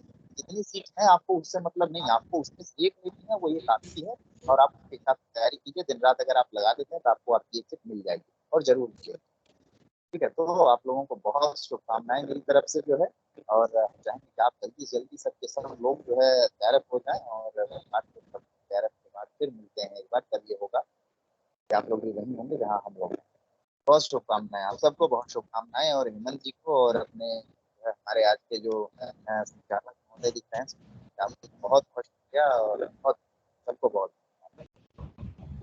धन्यवाद कुलेश भैया। बिल्कुल आप सही कह रहे हैं, एक सीट हमारी ही है, तो सभी प्रतिभागी ये सोच के चलें कि एक सीट हमारी है और अपनी मेहनत करें। आप सभी को बहुत बहुत शुभकामनाएं, आभार। मंदिर कार्यक्रम समाप्त करो। जी सर।